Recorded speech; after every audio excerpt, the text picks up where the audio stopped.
Lit welcome back to my channel.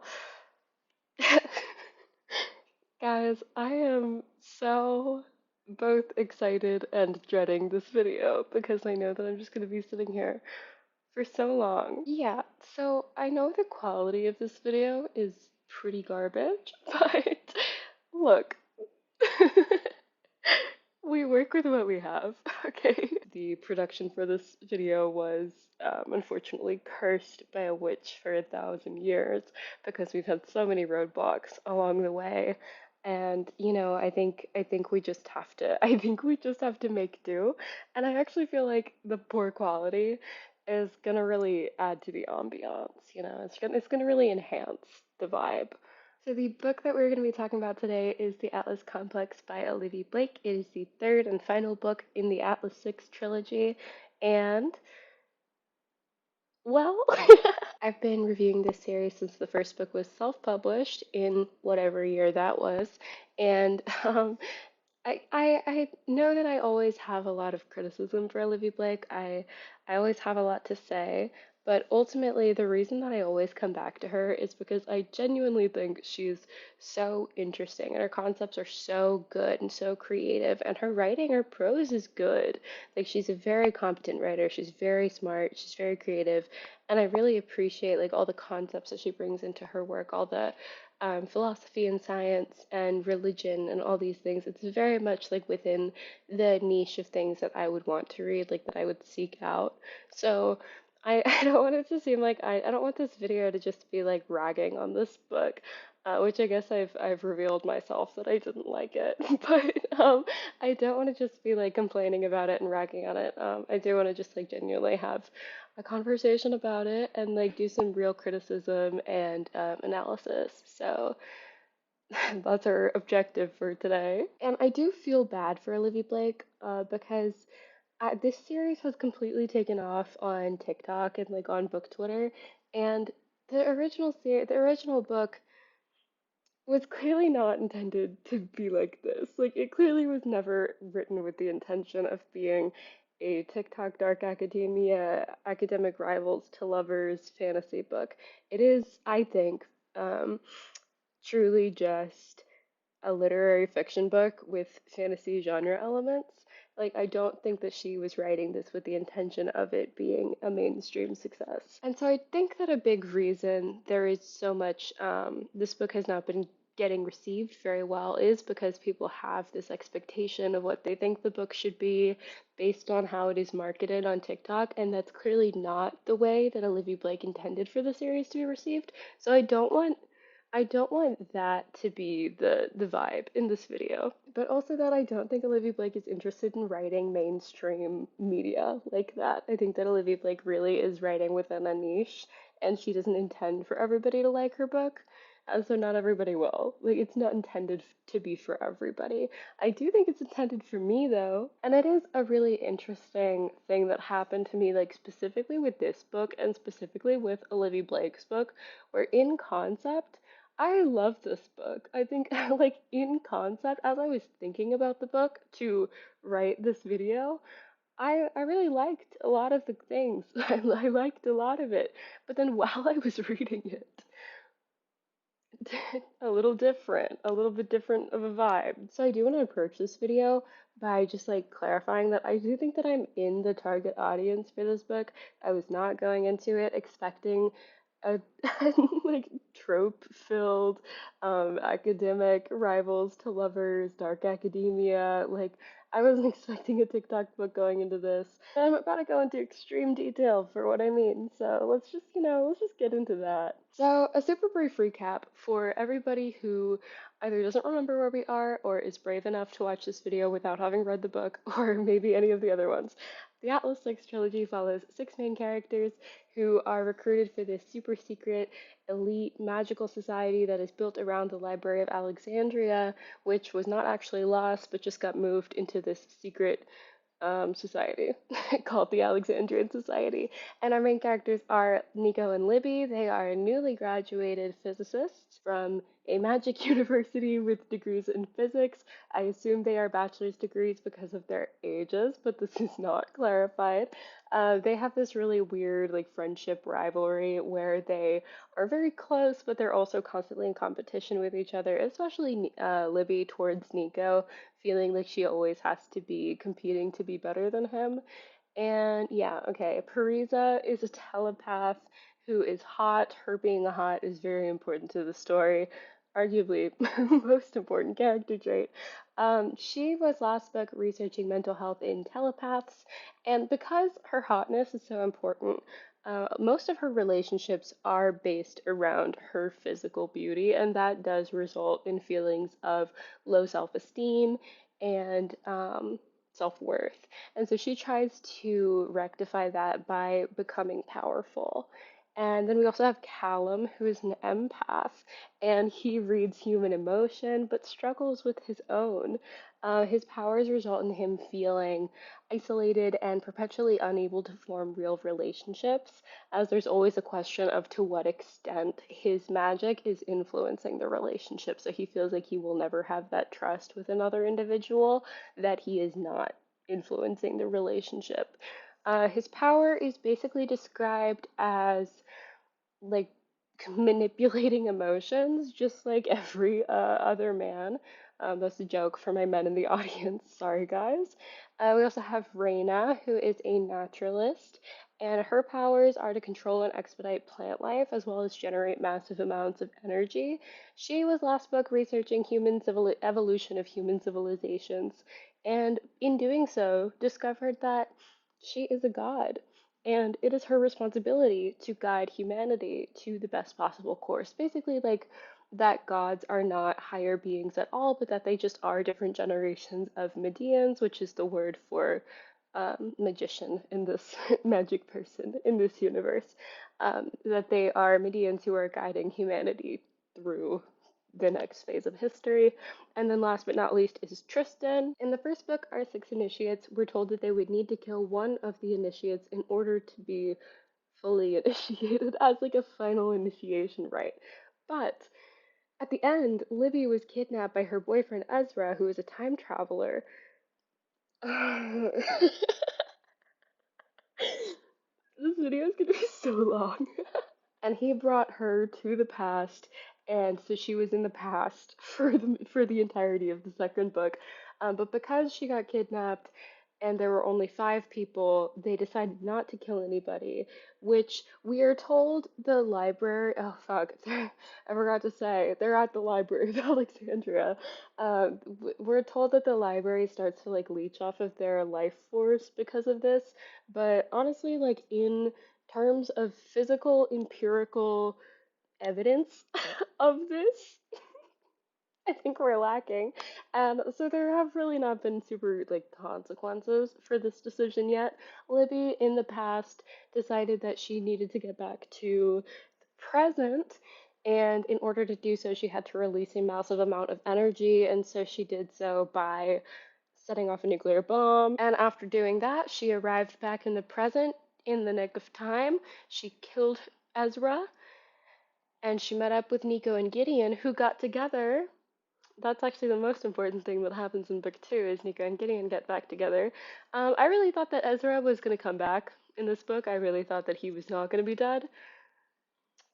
I don't know if anybody else also experienced that, but spoilers, he is truly dead. And then like speed run of where everybody is at the end of last book.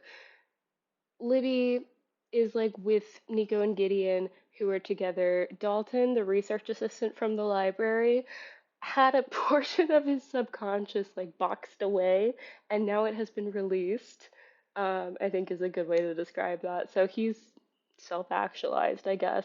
He ran off with Parisa because they are dating, and yeah, Reina, who is convinced that she is a god, and Callum, who has nothing else to live for.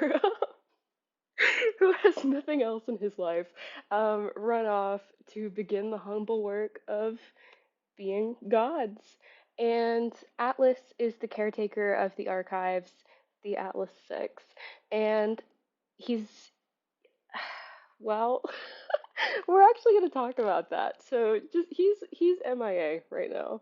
And by the time we start the first book, we don't really know what he's up to.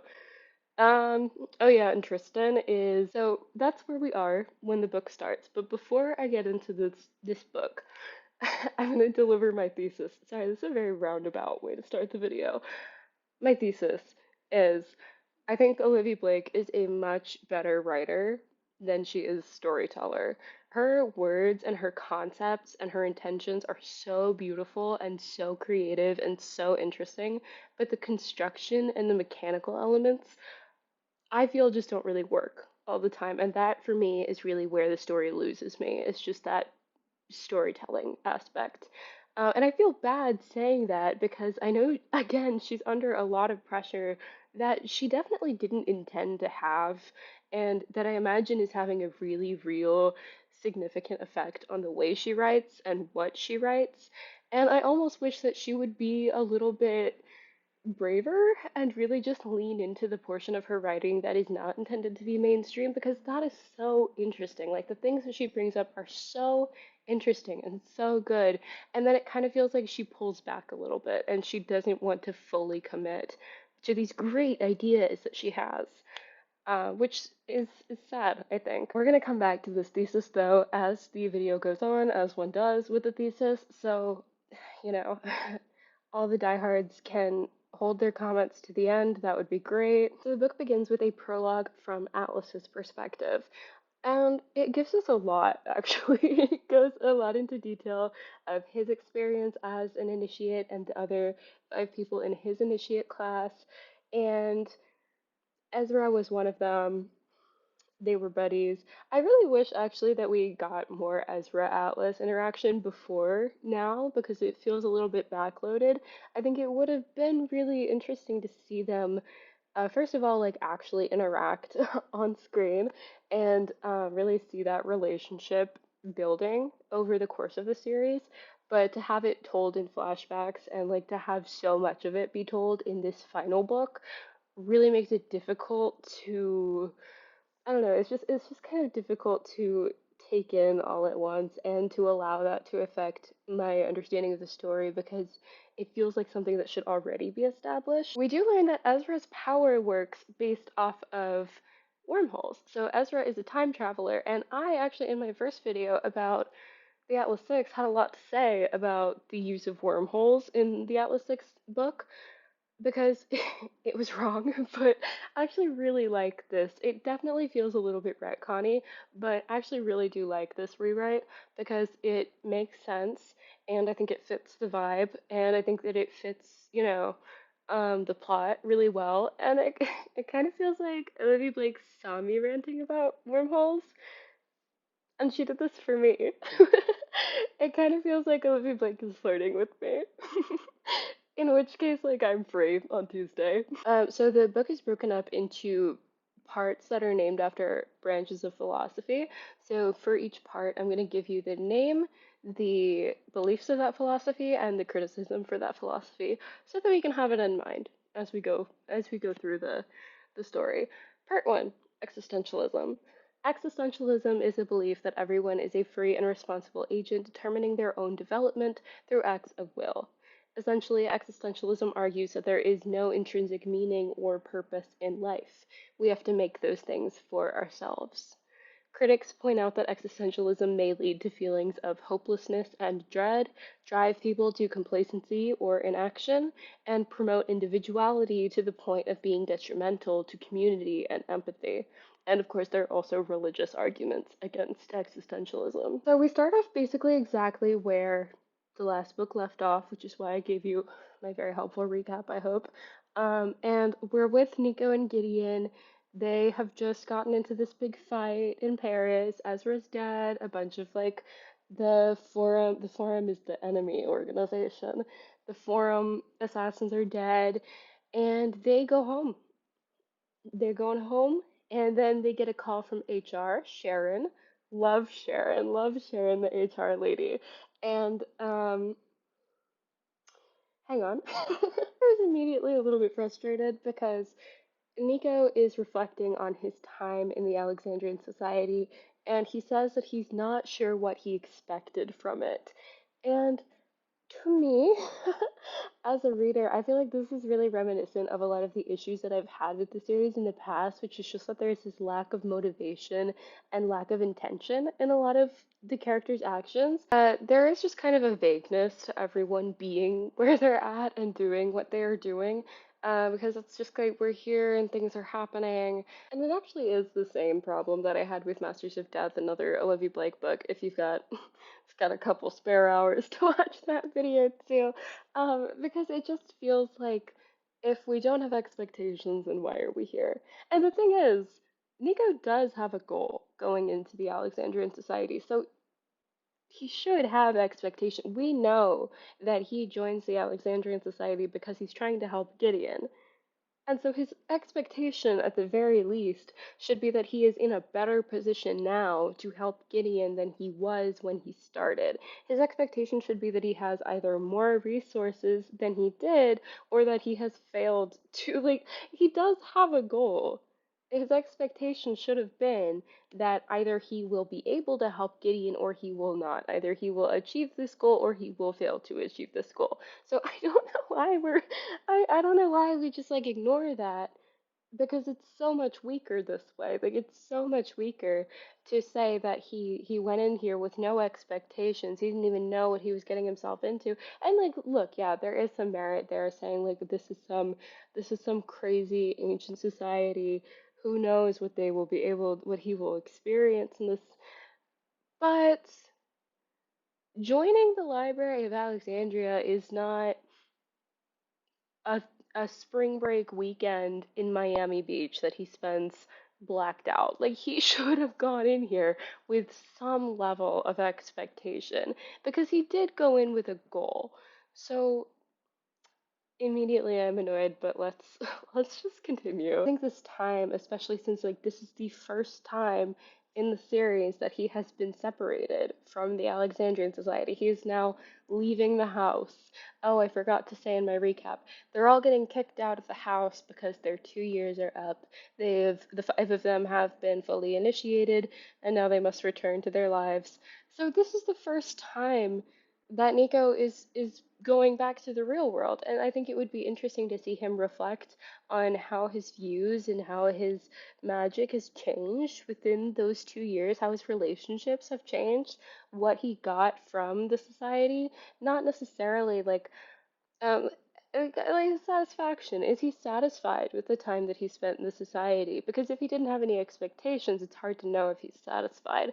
But is he glad that he spent 2 years of his life in this in this society secluded from the rest of the world?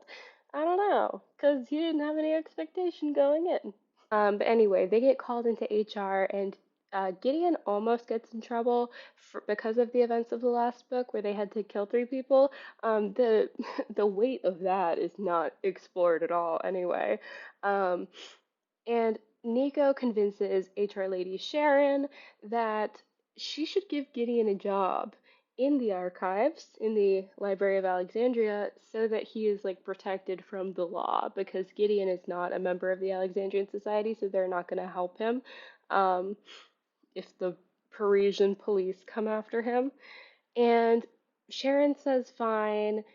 I don't know why Sharon has hiring power. But that's okay. Sharon says fine and tells him, we're gonna track all your magic, including your thoughts, while you are inside. And I'm thinking, hey, that doesn't sound great. But Nico just says, yeah, whatever, Atlas doesn't care. Um, she didn't say Atlas was going to track all of Gideon's thoughts. She said the society was going to track all of Gideon's thoughts. So I really was not under the impression that it would be Atlas himself doing this. I think the walls have eyes. I think the Library of Alexandria might have a little bit more competency than one man. Anyway, I feel like this is a bad idea, or that they should have had a little bit more resistance to this because Gideon's magic is very vaguely defined. Like Gideon's magic is very large and very undefined. We still don't really know the limits of it, and what exactly it is. Um, so for him to be being tracked like every minute, I feel like maybe we should be like, hey, let's rethink this. But we don't, and this doesn't come up again. Before this, we get a little bit out of order in this first chapter, but before this, Libby told Nico and Gideon that Atlas means to end the world, and that that's the reason he recruited all of them is so that they would do this for him. And can I just say, he did a shit job. He did a really bad job. If he brought them all together, fostered no relationship between them, gave them no guidance, and let Libby get kidnapped, he's not doing too well. Libby also tells them that they are going to have to kill somebody. They are going to have to make the sacrifice from the first book. And if they don't, the library will kill them in 6 months. And so this actually is going to be like going back to my thesis. I think that structurally this is just not very well done. And I know that I was annoyed last book in my last video because the fact that they didn't have to kill anybody felt like it was killing all the tension from the first book, the sole source of tension from the first book. Um, and just like making that kind of void. And so I know people are gonna say, oh, you were wrong. They do have to kill somebody. Structurally, this is worse. From a storytelling standpoint, this is worse because effectively what's been done is there is this one source of tension in the first book that is completely killed in the first book at the end that is not acted upon at all in the second book and that is resurrected in the third book, only to experience the same issues that it had in the first book, which is that nobody gives a shit about the sacrifice, and frankly, none of them like each other enough for it to really truly be a sacrifice. And so we're told that because the sacrifice didn't get made, the library has been draining the lives of the initiates, and that within 6 months it will kill them if the sacrifice is not made. But the thing is that we really don't have a whole lot of evidence to believe this is true. We are told that Atlas's cohort did the exact same thing. They tried to get around the sacrifice and they all died because of it. But I also kind of feel like that could be a coincidence. Like, Atlas's cohort was like kind of crazy and weird, so they fully could have died on their own accord. And then secondly, most importantly, because our initiates don't even know this at this point, um, most importantly, is that there have been no signs that the library actually is draining them. They're not experiencing any physical maladies or any mental strain, any fatigue, even if they were all like coughing up blood and passing out and like experiencing real physical ailments because the library was draining them, then I would understand the stakes. But as it stands, I really don't think there is any true empirical evidence that this is even true. And that is something that the other characters kind of wrestle with because Nico and Gideon like don't really believe her at this point. They're just kind of like, okay, sure, who are we gonna kill? I guess. And so I just think that if we did go this route, I think that we would need to see the signs that the library is actually doing this, that this is actually a threat, because as it stands, it feels very low stakes because we're not seeing any genuine threat because of this. We're not seeing any genuine consequence because of this. And that really is the issue with the fact that the sacrifice didn't come to fruition in the first book. It's just that there's no consequence of it. This was the only thing providing us tension, and that it's gone, and that's fine. And it's fine for the entire second book, and now it's coming back, and we still don't care. Is this really cringe? I know I said that I wasn't gonna just like rag on this book, but I do just have to point out some cringiness. And listen, I think Olivia Blake is a really beautiful prose writer. I think that she just has a really great command of the English language. Like, I think she writes very beautifully. However, there is a stipulation to that because sometimes I think that she overuses curse words and it like intentionally makes her characters very edgy and it comes across very cringy to me. It comes across very middle school to have them making like these really lewd jokes within all this formal writing. Um, just comes across a little bit middle school, and I've evidence of that. There's this really cringe line in Nico's internal dialogue where he says something about like me and my skewed morals. Don't really worry about that. It's like, babe, you're a normal man. It's just a little, it's just like very, very clear that that the author thinks these characters are really cool and wants you to think these characters are really cool and edgy and like dark. And it's the effect that it has is just very like Joker, very welcome to my twisted mind. Normal people scare me. I know Nico was on Tumblr in 2012. I know he was, reblogging My Chemical Romance lyrics and saying nobody understands him, saying bands these days don't make real music anymore. I know he was on the wanted side of their very one-sided beef with One Direction. I know he had a Tumblr account in 2012, and that's okay. Some of us are also guilty of that. No, actually, I really like Nico, but he does make me cringe sometimes. And I forgive him, but it's true. And also, this idea of morality is something that I'm probably going to talk about as the book goes on because we're talking about philosophy. Morality is very like closely tied with that. Um, if I can be so honest, Nico is normal. Nico is a normal, regular person. His sick and twisted mind, his twisted morals are really not that evident. I guess the fact that he did kill three people last book and isn't bothered by it, that doesn't really come across as him being immoral. That comes across as him being an underdeveloped character. Doesn't come across because he doesn't even reflect on it as like, well, that's just something I had to do. Like that's something that that was a necessary thing. I don't feel bad. It's really just like he doesn't think about it. And that more so comes across as poor storytelling, if you can believe I'll say that. And also, Nico has a bachelor's degree in physics. I'm not frightened of him. And I think he's lucky to be as normal as he is. But this brings us to my first interlude. So the book is structured with the parts that are named after branches of physics, but it also has interludes. Interlude 1, sacrifice. So we do have to kill somebody, and it has to be a sacrifice. This gets established in, I think, the first book, where it can't just be that they kill somebody, like, for fun. It has to be a sacrifice. It has to be something that is, hurtful.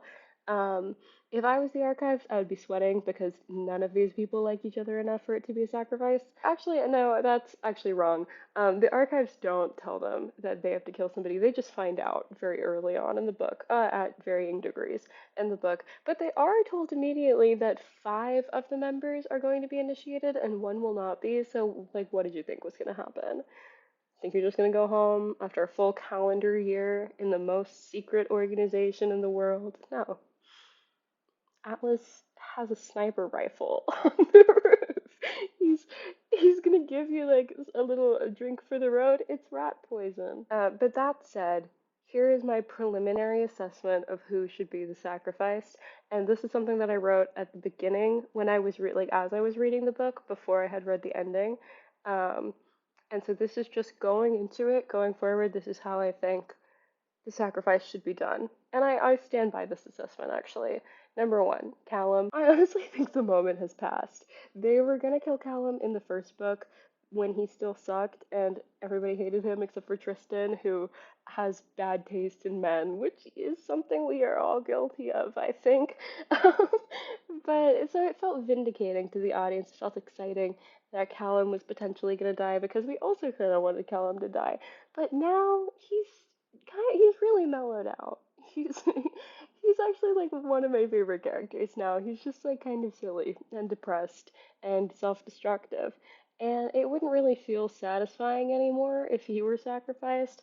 And it would be a little bit weird to have this like fake out scenario in the first book and then actually be sacrificed now in the exact same way. It's just kind of like, the moment has passed. Anyway, Tristan, no. I guess if Libby killed him, it would be a sacrifice, but oh, yeah, I forgot to say, We actually haven't gotten there yet. Um, Tristan and Libby have a little thing in this book, but we've basically seen no development in their relationship at all, because they were completely separated from each other in the last book, and then in this book we're about to see them like making out and maybe a little bit more, and professing their love for each other, but we haven't really seen them interact all that much, and so this is still a very new development for us, the reader, as well as for the characters. So it wouldn't hold the same amount of weight as if like they had gotten together in the first book and been together throughout the entire series. I know that they did like get together in the first book, but that's not quite what I mean by that. Um, and it isn't, it just, it, the connection isn't quite deep enough yet for it to feel like a real betrayal for him to be killed by her. There's a fucking helicopter going by, hang on. And Tristan in the first book almost got killed by Callum in kind of what would be the exact same way as if Libby killed Tristan. So, date better people. Parisa. Parisa is hot. One of my biggest criticisms for the series has been just the fact that Parisa's primary, well, give me a second. Parisa's primary characterization really has centered around how pretty she is, how hot she is. All the relationships in her life are based around her being hot. Her perception of herself is based around her being hot. Her like interactions with the world are all based on her being hot. And I understand that hot people exist, like I get that, but hot people also have depth. You know, hot people also have a little bit more going on. And I think that it is like a little bit playing into this like over sexualization of brown girls in media, which is already an issue. So I personally don't think that her being the sacrifice would be a great idea, because it would kind of be like, I feel like it would have these like weird psychosexual nastiness that like really only reiterates the fact that her sole source of worth is her body. So not Parisa. Nico. I think Nico could work because people like Nico. People like him more than they like everybody else, at least. But even then, I do feel like his relationships are not extremely deep. His relationship with Libby actually is. There actually is like a lot of depth there. But other than that, a lot of those relationships are pretty flat and superficial. Gideon and Nico are dating, but we don't really see them being romantic or even really talking to each other that much, which I found really disappointing because I was interested in seeing this relationship and I really like Gideon as a character, so I wanted to see him more in general. Nico had a relationship with Parisa. I think they actually only just kissed, but again, based around her being hot. Nico and Callum may or may not have ever spoken to each other. Nico and Tristan have this funny like coworker relationship where they're kind of friends and like Tristan opened up to him last book but still doesn't really like him that much. They don't like talk, you know. It's a very how would you say? It's a very oh shit. Can't think of the word. It's a relationship with an agenda, I think. They get something from each other. We get told that Nico and Reina are friends, but we haven't seen them interact since the beginning of last book because we saw Reina decide that she didn't want to be friends with Nico anymore at the beginning of last book, and I don't think they've talked since. So that's not an extremely deep relationship. And yeah, but he does have more relationships with more characters than most of the other characters, so for that reason, I do think Nico could work. Reina, hear me out. Last book, Libby had to move through time by releasing a massive amount of energy, and Reina's power is to conduct and produce massive amounts of energy. So I think it would be possible for the physicists, Nico and Libby, to come up with a way to kill Reina that would cause an enormous release of energy and allow them to do something, you know. We'll get there. And because it is Reina's magic energy, I imagine there wouldn't be nuclear fallout like there was in last book. I don't really like this in terms of Reina's character development. I feel like it really reduces her to like a plot device a little bit. Um, but in terms of plot, I think it could be interesting, and I think it could be interesting for everybody else's character development.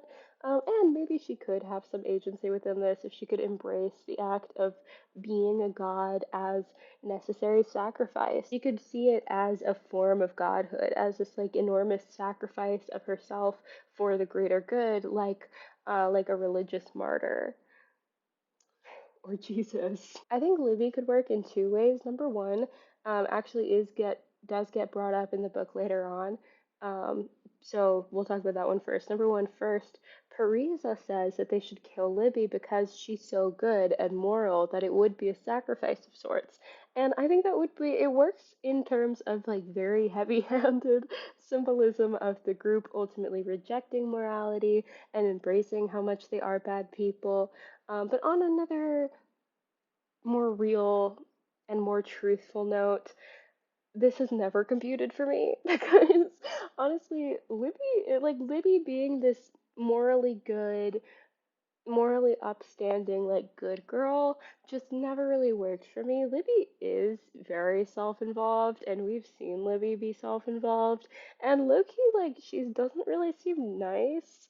Not that she seems mean, but there is kind of a vibe there, and that's not a judgment because I mean I have a vibe throughout this entire video, so I don't really have any legs to stand on, but there is just like kind of a vibe there. She does not come across as this like super sweet, super moral, super concerned with like right and wrong person. Um, she set off a nuclear bomb last last book. She detonated a nuclear bomb, so I feel like you might get your morally good card revoked after that. Um, Anyway, number two, I think this could work as a self-sacrifice on Livy's part in an effort to absolve herself of setting off a nuclear bomb last book. And this also gets brought up a little bit in the book, but we'll get there. Yeah, so I think that either way Livy could work. I guess my top choices, well, I guess my top choices would be Nico, Reina, and Livy because I feel like they're the only ones who really make sense. I think I think my Reina bomb idea could be kind of fun. All in all, I feel like none of our options are fantastic just because none of these people really like each other that much. They are all described as friends and they date and they kiss and they do other things, but on such a real level, these people do not care about each other. The way that they are described as interactive, like they do not care about each other. I might honestly think, you know what? Never mind. I think that also may be an issue is just that there are so many POVs in this book. Like all of our six main characters get a POV, but we also have in I think every part or at least most of them, an interlude or an additional chapter from a different character. So in the interludes, those are all from different perspectives within Ezra's group, the forum. And then we also have Atlas and Gideon and Dalton all have POV, and Gideon's mom has a POV at the very beginning. And I didn't even talk about that because it really doesn't matter. And so the book does, and again, talking about like structural, mechanical storytelling elements, it makes the story feel very choppy. Like we're getting a little bit from Nico, and then we move to Reina, who is in the other side of the world, and then we move to Parisa, who is in a completely other spot and has her own storyline going on, and we get an interlude from Ezra, one of Ezra's followers, who is completely removed, and we hear from Gideon. So it's like it just we're getting very like spliced interactions, and that makes it difficult to see progress in relationships and development in relationships over time. Because there is so much literal like page space, but then also just mental time, like the time that it takes you to read between every scene of each of these characters. So some questions I have about the sacrifice are we sure the archives need a blood sacrifice? We did hear that Atlas's cohort died because he didn't do the sacrifice, but honestly, they seemed a little off. So they fully could have done that to themselves, or like it could have been a coincidence. Because if we think about it, I know what you're thinking. How could all of these people die in coincidences? Atlas was still alive and Ezra was still alive, so that's only four coincidences. And frankly, I'm not trying to blame the victim. But this really might be on them because they seemed a little bit weird. They seemed a little bit like they might put themselves in situations that wouldn't work out very well. And again, the idea is that the archives are draining the lives of our girlies, but I honestly don't really see any proof of that because they're not having any physical reaction to this. They're not feeling low energy. They're not having any impediments with their magic. And so, if the archives, like this idea that the archives is draining them, is just very abstract and doesn't feel like a genuine threat because there are no tangible stakes. And if we aren't seeing the evidence of the horrible death that awaits them, then of course nobody's going to treat it like a genuine threat. Of course nobody's going to give a fuck about it, because so far so good. And Nico says at some point that he feels like something has been draining him for the past year, but like in what way? Dude, elaborate, explain that one to me. Can you actually just break that one down for me? Because he's healthy and cognizant and cohesive and energetic the entire time. He's literally fine. It just feels very weak and very low stakes when there's no evidence that there is a problem. And then I also would fully believe if this was just some like fucked up ritual that the secret society wanted to do and is not a literal magic requirement. Like if there was no actual magic behind this and it was just something that the society was like, yeah, let's make them kill people. I get that. Because if I'm joining a secret magic society of people originating in ancient Greece, I'm going in there fully expecting to do a human sacrifice anyway. You don't have to tell me that I have to do a human sacrifice. I know. I already know. It's Agamemnon and Iphigenia. And Alexander the Great, who the library is named after, being obsessed with Achilles and obsessed with the Iliad. Like, yeah, that's an easy connection to make. I'm going in there. I'm going in there and I'm saying, where's the human sacrifice? You know? So, point being, I would fully believe if the library itself isn't actually making them do this, and it's just like a hazing thing. It's like they joined the frat and now they have to. Well, I was gonna say something bad. Let's move on. And actually, I think there is evidence of this. I'm gonna have to find the quote, but I am remembering now that there's a quote from one of Atlas's interludes somewhere in the book where he says that this was not an original ritual, that it is new. So like, are we even are we even confident that this is? And see, like, this is exactly the issue that the book should be going into with the characters, where they are the ones, not me, unpacking whether or not this ritual actually exists, like whether or not this is actually necessary for them.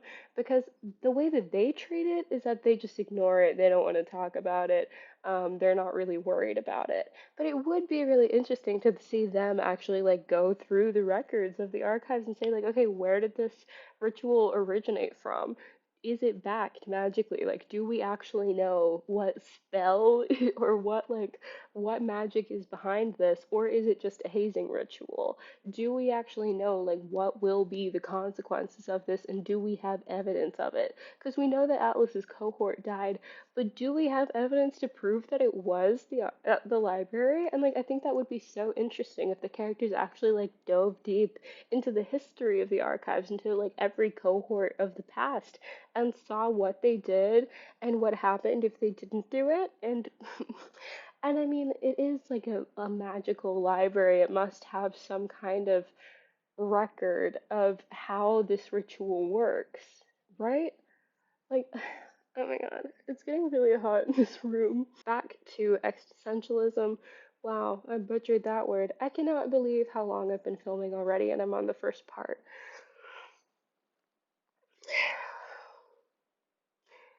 Getting back to existentialism, issue is just that there's no sense of tension. We are being told now that Atlas wants to end the world, that he brought these people together to end the world, and that they are going to have to kill somebody. And then the characters just kind of don't do anything with it. They're not really worried, they're not really bothered. Nico says that, like, oh, it makes sense. He says some kind of quote, there's a price for everything we've created. Dude, what have you created? your wormhole that you mentioned once with zero explanation, the research project that you did last year that you weren't qualified to do in any way in the first place, I think we'll be okay. I think your freshman year intro philosophy paper that you submitted to the Library of Alexandria, I think we might be able to skate by. I think Emma brought this up in my comments of my last video, which if you haven't watched Emma's video on the Atlas 6, you definitely should because it is, first of all, very good. Second of all, really inspired me to actually finish making this video. And you should subscribe to her because she's great. Anyway, I think it was Emma who brought this up in the comments of my last video over the Atlas paradox that the research projects are absolutely ridiculous in scope, and I'm also gonna say in length because I want to reiterate that none of the characters are qualified for this, and they have no oversight. They have no guidance, no peer review, no thesis, like no defending of the thesis. Reina is researching the entire field of cultural anthropology, and Parisa is studying mental health in telepaths, which is just like psychology that she doesn't have any I don't think she has any background in. I know she has a degree, but we're not like super clear on what that degree is and like how high level it is. She has no test subjects, she has no test equipment. She has like I'm struggling to understand what would even be gained by reading these papers because I'm struggling to to understand like what knowledge are we even getting from these papers that is so serious that somebody has to die for it. Because also, this is happening in the course of a year. They're given one calendar year to do their research, and that's crazy. Like, a PhD is like 6 to 10 years, and we're getting one to research the entire field of cultural anthropology. And the thing is that Libby immediately calls out Nico whenever he doesn't seem concerned about what she says, so the lack of tension is something that the book is aware of. And I guess that's good, but it doesn't really fix the issue that it doesn't really fix the problem. Nico immediately concludes, without any evidence, that Atlas's research must be about the multiverse, but he doesn't really understand how or why that would be world ending. And yeah, we are still on the first chapter. This first chapter moves so fast. We get so much information all at once. And you would think, based on this, that it's a really fast paced and like plot heavy book, but we're gonna slow way down because I was getting whiplash going through this chapter. I was like making notes. I had to keep this straight for myself.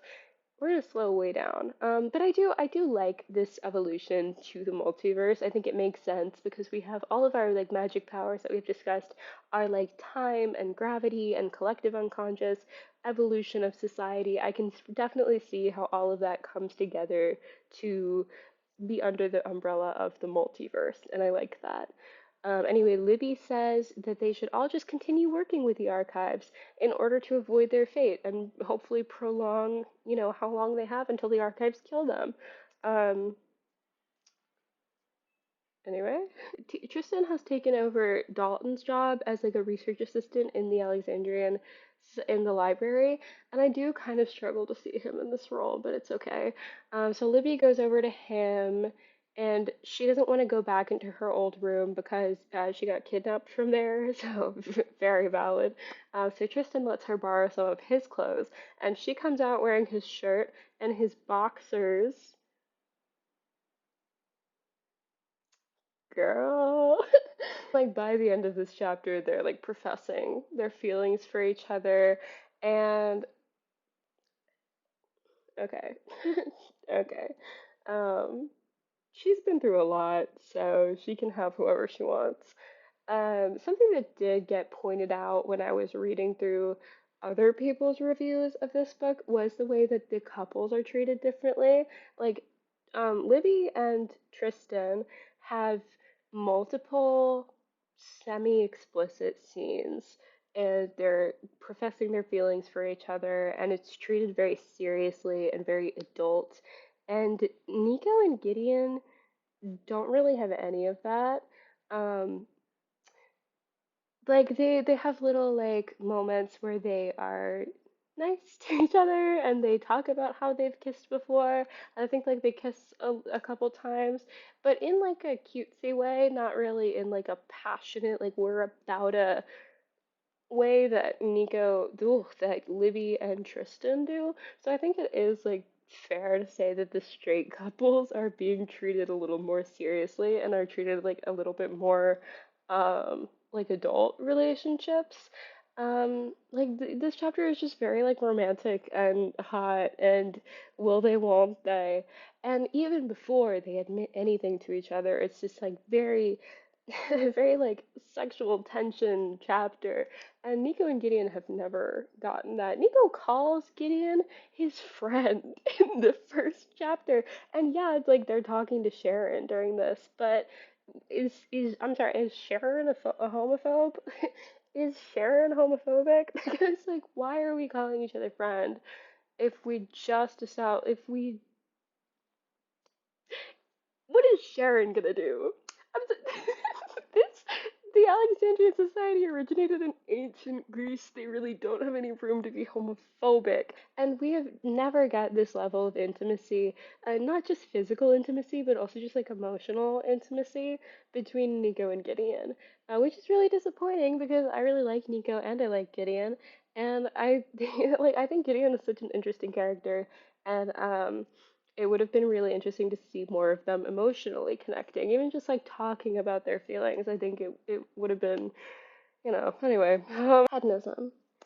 Hedonism is the pursuit of pleasure in all one's choices, including lifestyle, action, and thought. If we were to read hedonism in tandem with existentialism, we might come up with a philosophy that says life is meaningless, so be happy.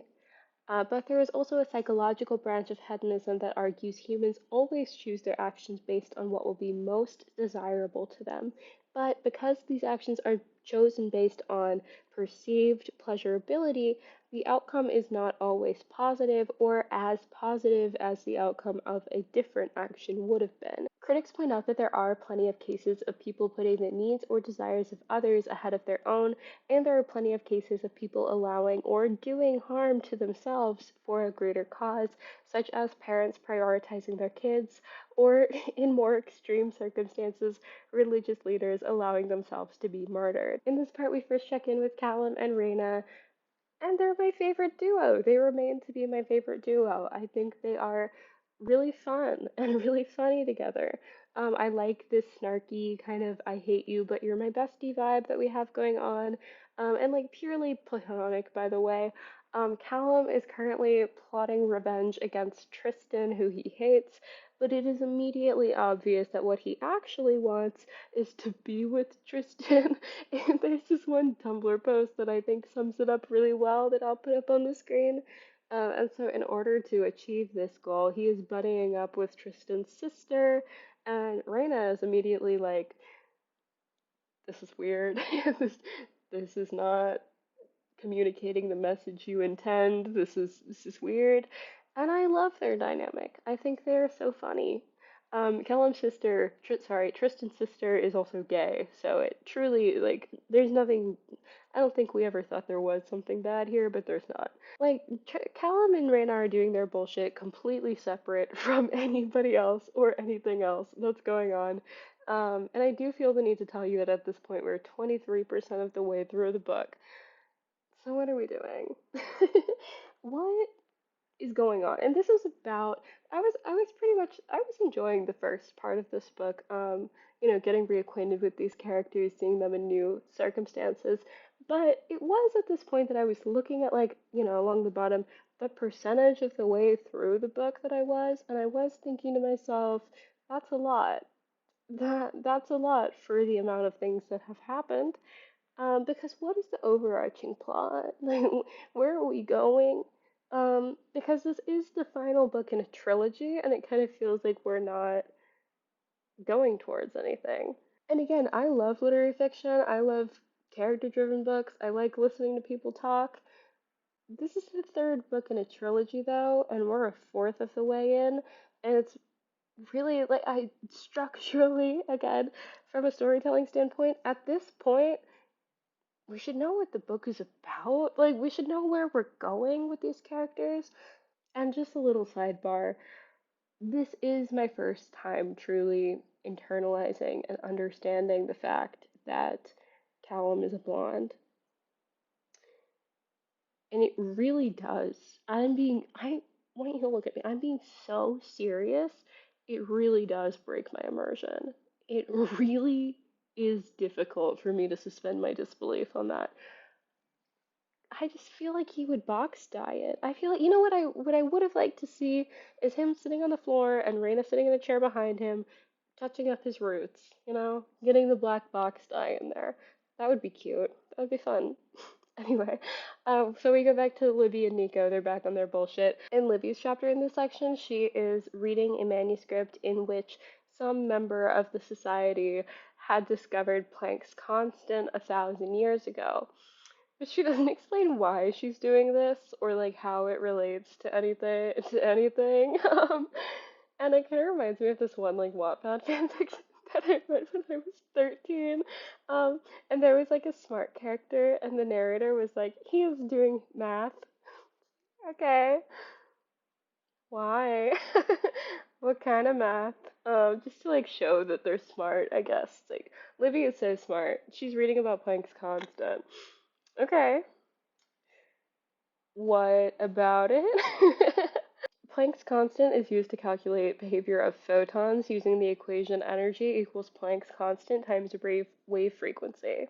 And reduced Planck's constant, h bar, is used to calculate the angular momentum of electrons. Planck's constant was discovered in the year 1900, so using that information, we can infer that the Library of Alexandria is 900 years ahead of modern science. And Livy and Nico were the first people to create a wormhole? I was curious about what this discrepancy would look like, so I did some research.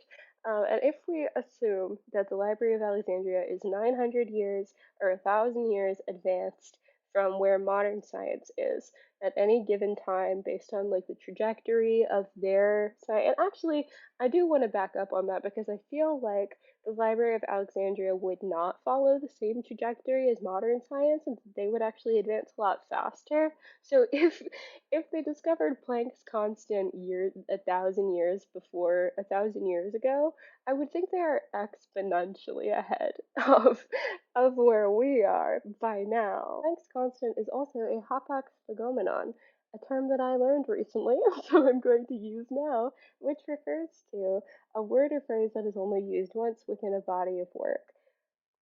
So I still don't know why this bitch is researching Planck's constant because he never gets name dropped again. He literally does not get brought back up. So it really does feel like we're just name dropping Planck's constant, not because it is relevant to the story, but because it makes Libby seem really smart, and because it shows us how advanced the Alexandrian society is, even though it kind of doesn't make sense that the Alexandrian society would be that advanced if Livy and Nico are still cutting it. Like, I just don't believe, I just don't believe that Livy and Nico are the best physicists in the world and that they are so advanced from everybody else if the Alexandrian society has known about Planck's constant for 1,000 years. Nobody else has been able to make the jump. Nobody else. This means that they they could have landed on the moon in the year what 1069. I think it actually would be kind of interesting and like kind of fun if another member of the Alexandrian Society came in one day and saw that they had built a wormhole and was like, "Aw, that's so cute." And I guess like that is the danger of having a story that is set within the Library of Alexandria and that is 1,000 years ahead of modern science. Because now, and is magic also, because like now I'm not impressed by the wormhole anymore. Ezra just said that he can make wormholes with his magic. Nobody else has been able to do that throughout all of history. Nobody else has been able to do that. Libby and Nico just cooked one up in 2 weeks. Nobody else has been able to do that. Even though we're 1,000 years ahead, cooking up a wormhole isn't like a formula you have by now. Like you don't already know how to do that. I guess that is like just part of a bigger issue with world building in the series because I personally feel like the world is not very built. We learn in this book that the Alexandrian Society employs outsiders to keep like all the clerical stuff, like Sharon. She's not a magician, a Median. She's just a woman, and she works in HR. And I guess, I guess. I guess. But what do the initiates do? Is the thing, is that like the initiates are promised wealth and power because they've joined the Alexandrian Society. How the fuck are they gonna get those things if they spend one singular year researching in the house and one other year living in the house with five other people, and then they get set loose into the world to just return to their 9 to 5 with no instruction or job? They've been gone from society for 2 years and they just return. And that is another thing, is that like none of these people's families care about them. I'm actually gonna bring that up in a more dedicated way later, but it is just like kind of silly that a lot of them do, like, their families are alive and like just don't like them. That's really convenient, huh? But I do have some questions about world building that I'll mention now. So how many people are supposed to be in the society? Because it can't be that many if there are only 6 initiates every 10 years. So how widespread is the organization that they're outsourcing HR people like Sharon? Sharon is not an initiate; she's just a regular person who like does clerical work for the society. Why do they need her? Do they even have centralized operations that require office jobs? Do they have non denominational holiday parties in the break room every Christmas? Has anyone ever had to report an HR violation to Sharon? Do the initiates have an income? Because it doesn't seem like they do. But if they don't, how are they supposed to be acquiring wealth and power just by joining the Alexandrian Society? Are there resources for the Alexandrian Society that like could put them in positions of powers if they wanted? How do we contact these people? Are they initiates or are they outsourced too? If they're outsourced, do they know what they're doing or do they like have an opinion on it? And I know that they like use a lot of magic to make sure Sharon doesn't tell anybody, but does Sharon like does Sharon understand the scope of what this organization is? What is the scope of the organization? Who else is in the society?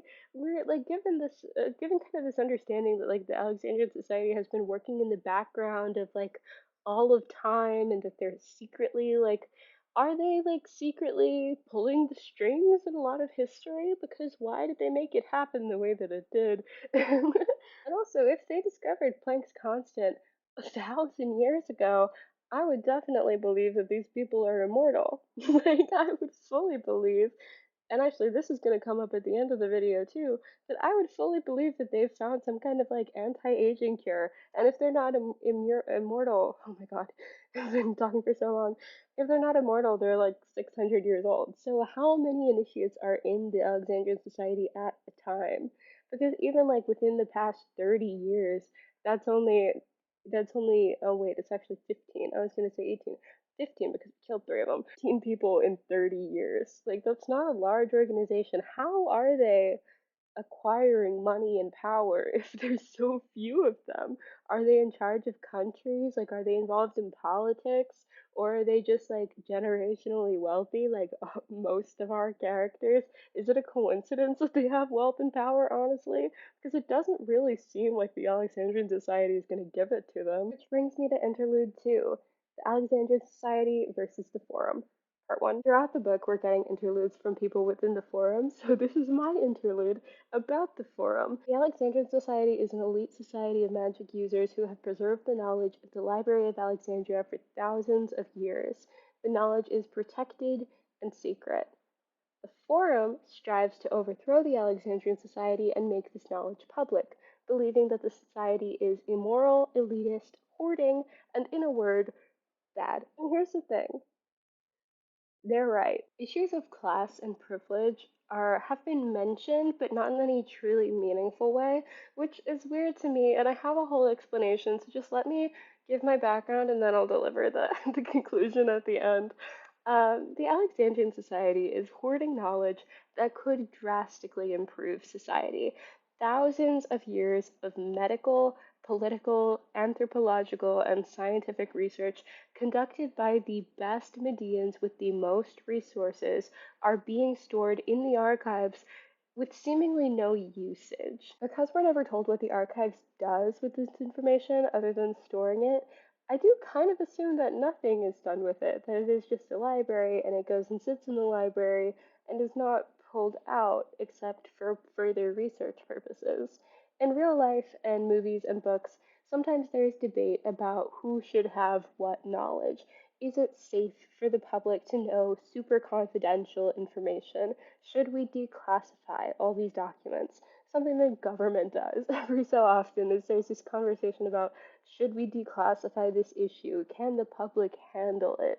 And I think that's a debate that this book really could have gone into with the conflict between the forum and the archives. The forum believing that all information should be public, and the archive saying that this information belongs to us. And I think the debate of the old world society versus the new liberal forum is made more poignant by the fact that the Library of Alexandria, in real life, the Library of Alexandria, is fundamentally a part of a colonialist empire. Let me explain. It's easy to romanticize the Library of Alexandria as this beautiful place full of free knowledge that was destroyed by well established bad dude Julius Caesar, but that's not really accurate. The city of Alexandria was founded in 331 BCE by Alexander the Great during his conquest of Egypt, where he gave the city a Greek flair and gave it his own Greek name. The library itself was founded either by Ptolemy I or Ptolemy II, sources disagree, who were the regional rulers of a Greek dynasty established out of Alexander the Great's rule after his death. It was accidentally burned by Julius Caesar, who would take the side of Cleopatra, a descendant of Ptolemy, in the ongoing war for the title of pharaoh. But at that point, it had already undergone a period of decline, and one of the other Ptolemies had forced the exodus of all foreign scholars during his reign. At the time of being burnt, it was not at its height, and it was actually not doing very great. The fires are also not thought to have destroyed the library in majority, and certainly not in entirety, but the pop culture idea of the Library of Alexandria as this thriving hub of information until its complete destruction by the clumsiness of a classical historical villain is romantic and tragic, and it's a much better story than the truth. So, if that's what the book wants to do, I don't blame it. The beginning of Book 1 tells us that the library was moved in secrecy because Julius Caesar's famous decision to turn Rome into an empire threatened the existence of the library, as an empire can only survive based on subjugation, desperation, and ignorance. And I don't disagree with this assessment of empires, but I do think that it doesn't quite fit the context. The library was built in the context that it was a foreign dynasty overtaking a conquered civilization. It is essentially part of an empire, part of the Ptolemaic dynasty. Why are they afraid of Julius Caesar being emperor when essentially that is what they have done to Egypt? I really think it would make more thematic sense if the Library of Alexandria did not become secret because they were afraid of Julius Caesar, but because Julius Caesar asked. And this doesn't super make sense in terms of who Julius Caesar is. We have very good historic record of Mr. Julius, including his own writings, all of which pretty much paint the picture of a man who was truly obsessed with himself and would probably really like a big fancy library full of the best work in the Mediterranean and surrounding areas, and would have viewed it as a monument to his own greatness. He wasn't the kind of guy to operate in the shadows. But I do think there is an iteration of the story that leans into the colonial aspect of the Library of Alexandria, in which the library becomes a secret organization not to protect information, but to withhold it, which seems more in line with how the library operates in the books anyway. The library's history, the way the society is run, the lack of practical action on the part of the researchers after concluding their research, the power and wealth enjoyed by members of the society, all seem to indicate that the Alexandrian society is a continuation of the actual library's legacy, which is situated in imperialism. And because of this, it seems very natural to understand the forum as being the plebeians, the normies, the people. I think it's a little weird that the forum takes a name also clearly deriving from the empire and that they are also working in secret because they really just are the Alexandrian society with less books. The forum is clearly meant to be a foil for the Alexandrian society. It is largely the same thing with opposite goals and an inherent antagonism toward the society. But as far as foils go, the narrative hardly gives them any attention. Nathazai says, quote, the purpose of the Forum and its aims are perfectly clear. We are the defenders of the Forum of humanity, the free exchange of ideas with submission, and then he gets cut off. This is something the book does multiple times, where it tells us that something is clear and obvious when it's fucking not. Like, it's just gaslighting you into thinking this is good writing and this is a good story, and that this is set up, when it is so messy. The purpose and aims of the forum are given, but I don't think we can call them clear if they are so vague. Nathazai says in the same section, he mentions returning stolen information to the most ill-affected groups. So, like, can he give us an example? Like, like one example? Yes, I can provide examples for myself. I can imagine examples, but can he? The threat at no point seems serious, and the stakes are vague and honestly impossible to even quantify, which makes them feel boring. And again, it comes down to an issue of intention. What precisely is the forum trying to do? And I know they're trying to make the Alexandrian Society's knowledge public and dismantle the society, sure, but what does that mean? What does that look like? Nathazai is the leader of the forum in Ezra's absence because he is dead, says they'll start publishing the truth of the society's recruitment practices, including a list of all the initiates who were killed. So why haven't we done that already? Like, why didn't either Ezra or Atlas, who was also kind of allied with the Forum, wouldn't they have had access to those records? Why not already do that? Because I also want to say that if our goal is to make the society, to dismantle the society, to expose them, then I think the most easy thing to do would just be to expose them to the public and demand that they make all the knowledge public. The easiest thing to do would just be to immediately like gather as much evidence as you can and publish it. So why haven't we done that? How has the society been hiding the deaths of all these people, many of whom, if our current cohort is to be an example, come from wealth and large families that would have noticed? Powerful families that would have noticed. And how do you dismantle a society that is so widespread and does not seem to convene in physical locations, at least not often, and has no named leader or board or power hierarchy? Are the assassins, well, there, first of all, there are assassins coming after all of our six main characters, they clearly are not going to accomplish anything because they're laughably terrible at their jobs, first of all, which makes them impossible to take seriously as a threat to the entire society. And just killing off every individual member of the society feels ineffective and like a poor use of time, to be honest, especially if we're starting at the lowest rung. Like, our initiates don't frankly know anything about the society. They lived in this like compound for 2 years and now they're just back in the real world. Like, they literally have like no connections. They don't have anybody they can call. I guess it would have been Atlas, but he's missing in action. The HR has to contact them. They don't like.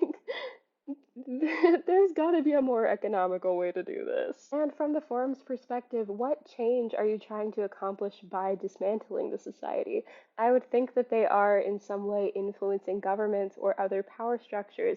So maybe it would be good to mention a couple of the countries that are run by the Alexandrian Society, and if they were killed, and if these people were killed, like, would these nations destabilize or would they be vulnerable to attack or be brought into war, something like that, just so that we get a concrete idea of what the stakes are. So, like, is the president of the United States, is that person an initiate? Are they a member of the Alexandrian Society?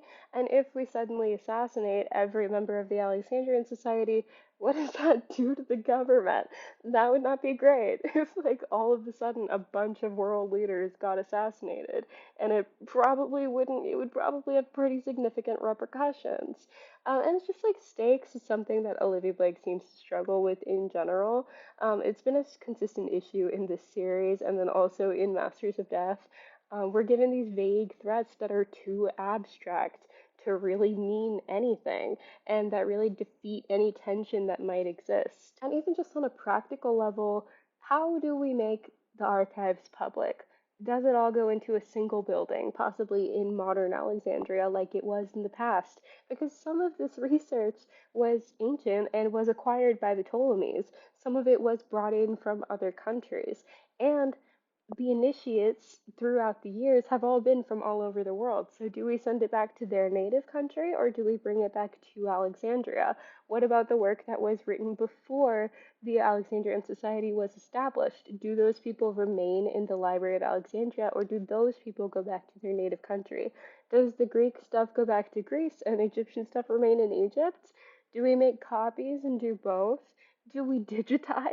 How long do you think it's going to take to digitize?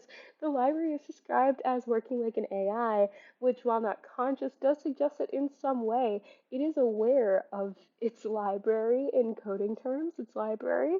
So, can we convert the library's code into actual code and put it onto a website? As much as I do like and agree with the idea of knowledge being accessible, that can be difficult when knowledge comes in a physical format and when knowledge is written by hand into a book, as research was for most of the time, or carved into tablets, or palm leaves, or scrolls, or when typewriters did get made.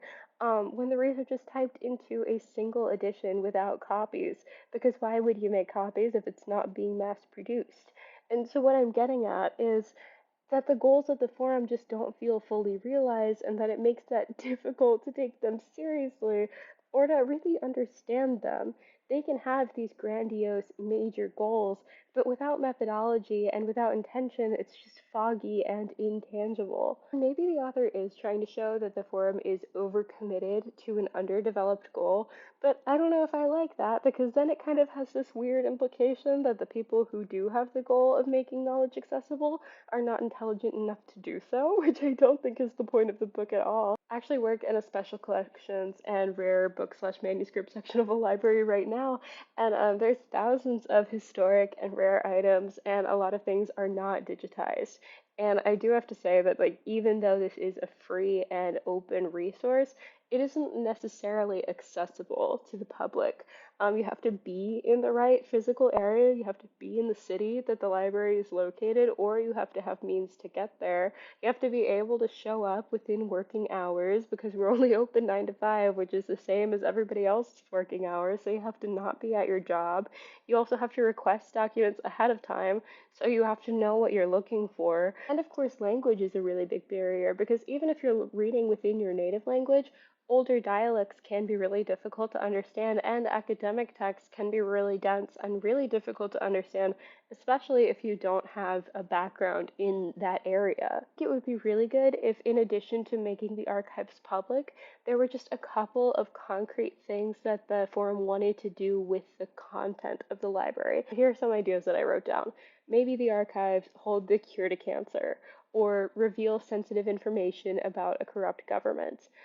Maybe the archives reveal clean and inexpensive energy sources that can be used across the world and bring electricity to places that otherwise have no access, which was Belen's goal in the last book. Breaking down this giant goal of making all of this knowledge accessible and giving it all to the public by having smaller milestones, like using a single piece of information for the betterment of society, revealing the cure to some disease so that people can be cured of it. It feels a lot more real, feels a lot more tangible and achievable. Bring up all this history because the book really does seem to want to engage with these things. It presents itself as very intelligent and cognizant, but it also really only takes these concepts to a surface level. The Alexandrian society itself is not really explored. We don't know much about it outside of what the initiates and Atlas's cohort have seen. which is primarily within the archives, within the library place. Once they return to the normal world, it's pretty unclear what level of involvement they're supposed to have with the organization as a whole. Um, so, who runs the Alexandrian Society? Who is in charge? Why is it them? Do the members ever talk? Do they meet? Do they continue supporting the archives in some way? Are they continuing research and sending it back to the archives throughout the rest of their lives? How are the initiates meant to receive power and wealth that they were promised? How do we know that the archives are going to be kept secret if you just kick the initiates out and let them run around in the real world? What if they tell somebody? Why hasn't anybody told anybody yet? Because what's to stop people from acting like Ezra and starting a movement to oppose the library? Is this the first time this has happened? Because that also seems a little bit crazy to me in all of history that nobody has tried to oppose the archives before. And if you do tell somebody, is there a punishment for that? What is it? Who carries it out? I think it would be super interesting to see the characters beginning to realize that the elite society of magic people who hoard knowledge from the rest of the world are maybe not good. And to see them really wrestle and have genuine emotional and intellectual struggle with the viewpoint that is presented by the forum. And maybe ultimately they decide that they don't care that the society upholds ancient classism because it benefits them. But the decision to continue to be part of the Alexandrian society would be significant and would tell us a lot about these characters. I'm going to talk about the acknowledgements at the end of this video, where the acknowledgements go, but there is an acknowledgement section of this book where Olivia Blake talks about the political and social issues that she's responding to by writing the book. And I think that this conversation really does have a central role in the issues that she is trying to criticize. So the groundwork really is there. Like, the groundwork really is there. And Nico says that he came to the Alexandrian Society in order to be the best. And I think there is such a clear debate to be had there. Do you want to be a good person, or do you want to be the best? I think it would be really powerful if they did decide to stay with the society, because I think most of them would, but after a period of debate, of character development, and making a decision to be selfish. Libby cannot remain morally superior and be a member of the Alexandrian Society. They never stopped to truly deliberate the forum side of the story. They never stopped to truly deliberate their own role within the Alexandrian Society and what it means to have contributed to it and to decide to continue to contribute to it. And I think that would be so interesting. The characters, with a few exceptions from Libby, are generationally rich, college educated, and are, as established, actively benefiting from and contributing to the library that has its origins and legacy in imperialism. And their enemies are from poor families and are advocating for equality. This really seems to be the setup of a critique, but the characters nor the narrative really seem to struggle with it and even really acknowledge it. The forum is never treated as a genuine ethical or moral debate. There's no conversation with the people from the forum. There's no internal debate about whether or not the institution is in need of critique, if it is in need of change.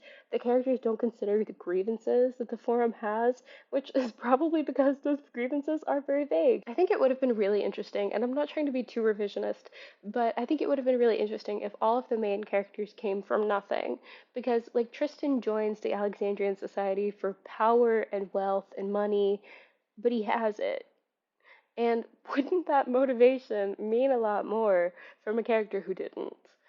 So what if instead of Nico joining for hope of helping Gideon and then kind of forgetting that he had joined to help Gideon, it was Gideon himself who joined in order to help himself because he has no resources, because he's from this like weird fucked up family. If the archives were being kept alive by the literal blood sacrifice of people that it views as lesser, I think that would be really powerful and really indicative of the way that empires survive.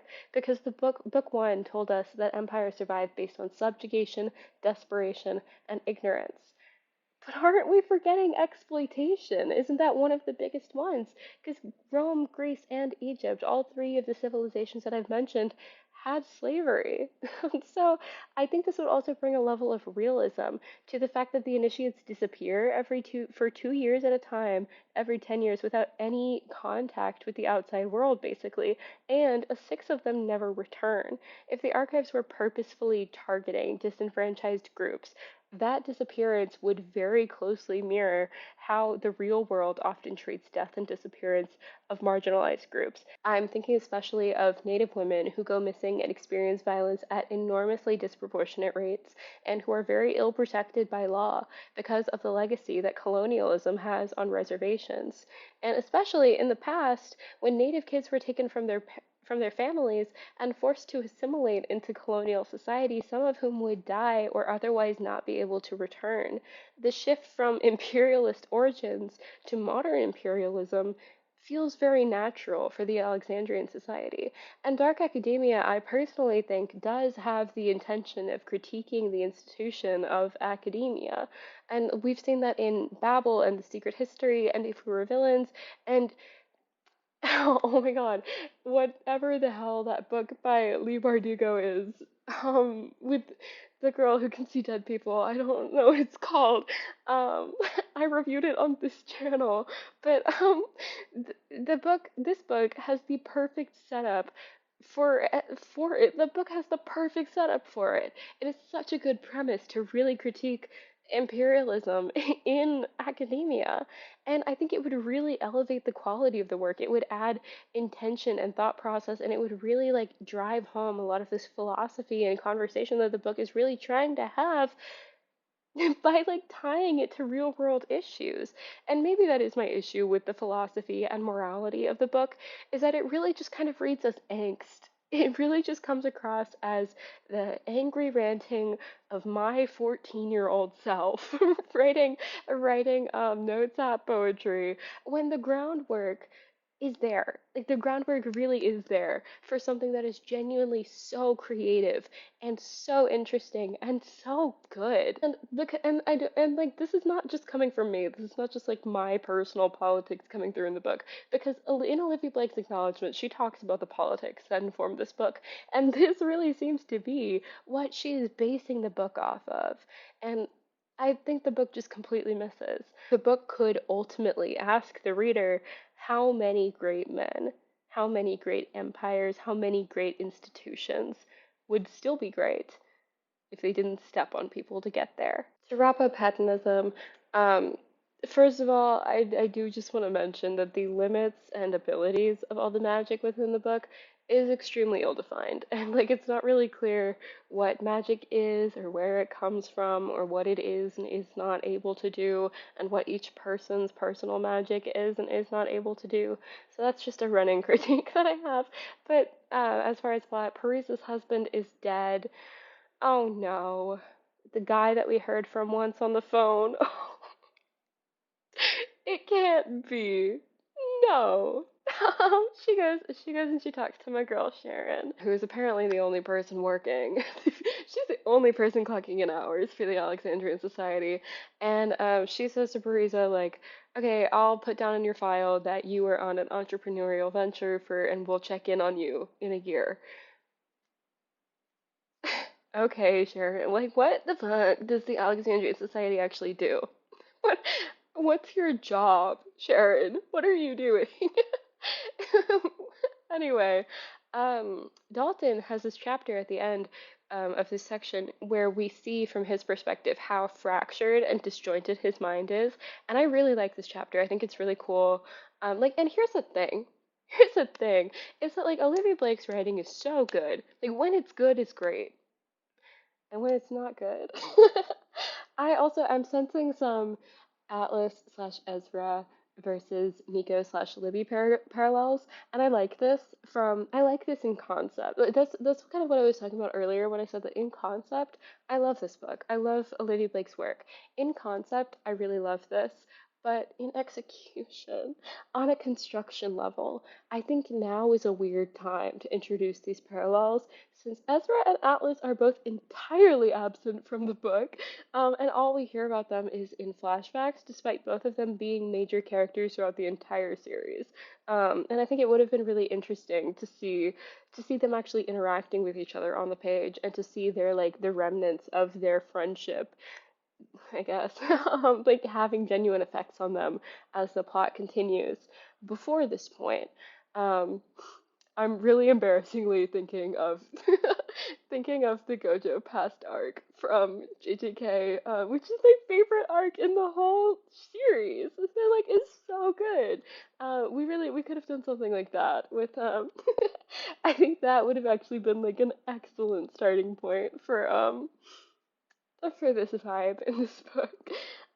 Yeah, I think that it would have been really interesting to see them interacting with each other. And yeah, and then also because we're seeing Alice and Ezra interacting together, having a glimpse of what the future holds for Nico and Libby. The lighting is actually getting so bad because it's fully dark now, but I think we just have to knock it out, otherwise I can't promise that this video is gonna get made.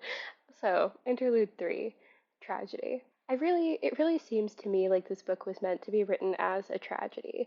And a lot of tragedies are character driven and have these major plot events that happen outside of the character's control, which is something that I haven't talked about a whole lot quite yet, but it is also something that Olivia Blake mentions in her acknowledgements. It's just that this, like, sometimes bad things just happen kind of idea.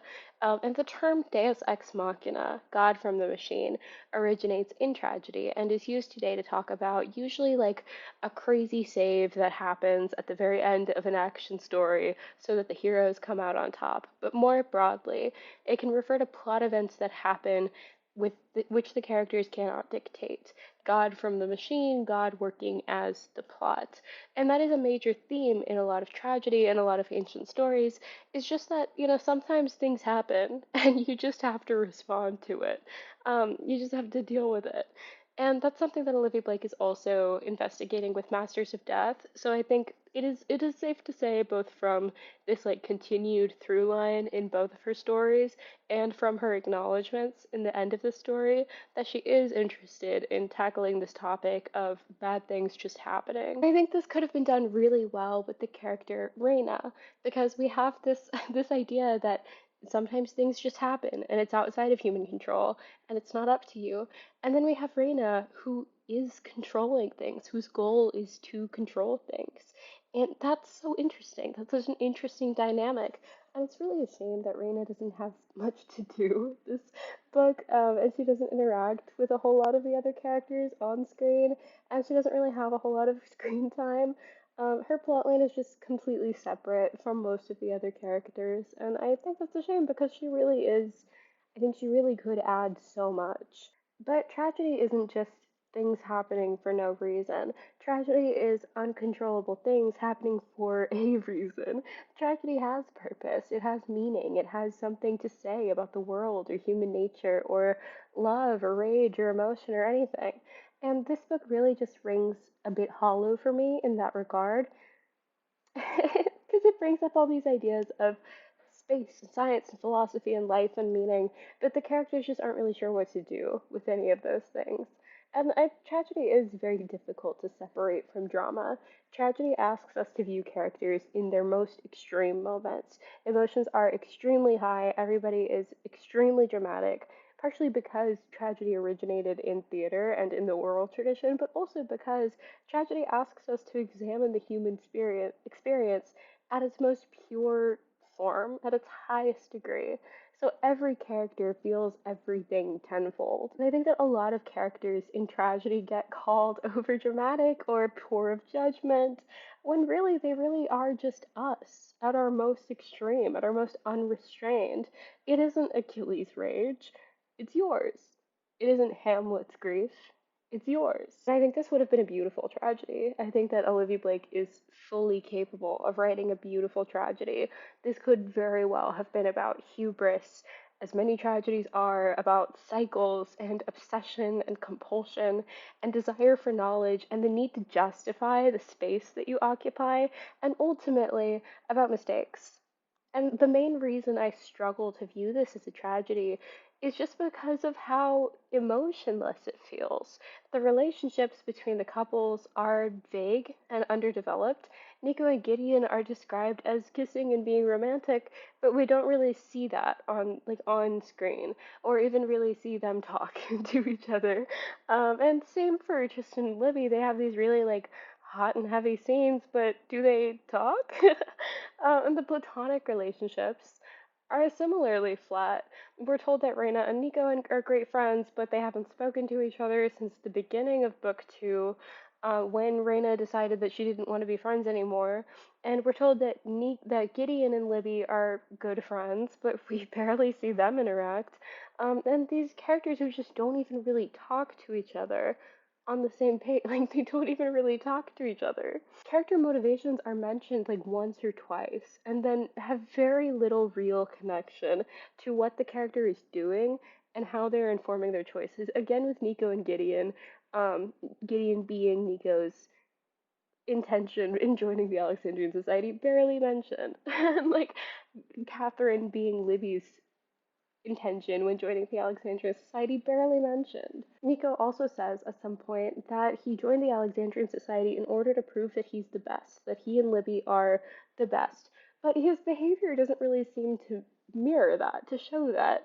If he were obsessive and staying up late every night and wearing himself out and doing little mock experiments and completely fully dedicating himself to his work, then it would make sense. But really, that's not how he acts. And so, why do I bring it up? Because I can so clearly see the groundwork being laid for this to be a tragedy. There are multiple references to tragic figures, especially Cassandra, in the story, and like the general idea of repeating a cycle that is doomed to fail, of Nico and Libby repeating Ezra and Alice's cycle, of pursuing a goal that is doomed to fail, is so reminiscent of tragedy, is so reminiscent of classical tragedy.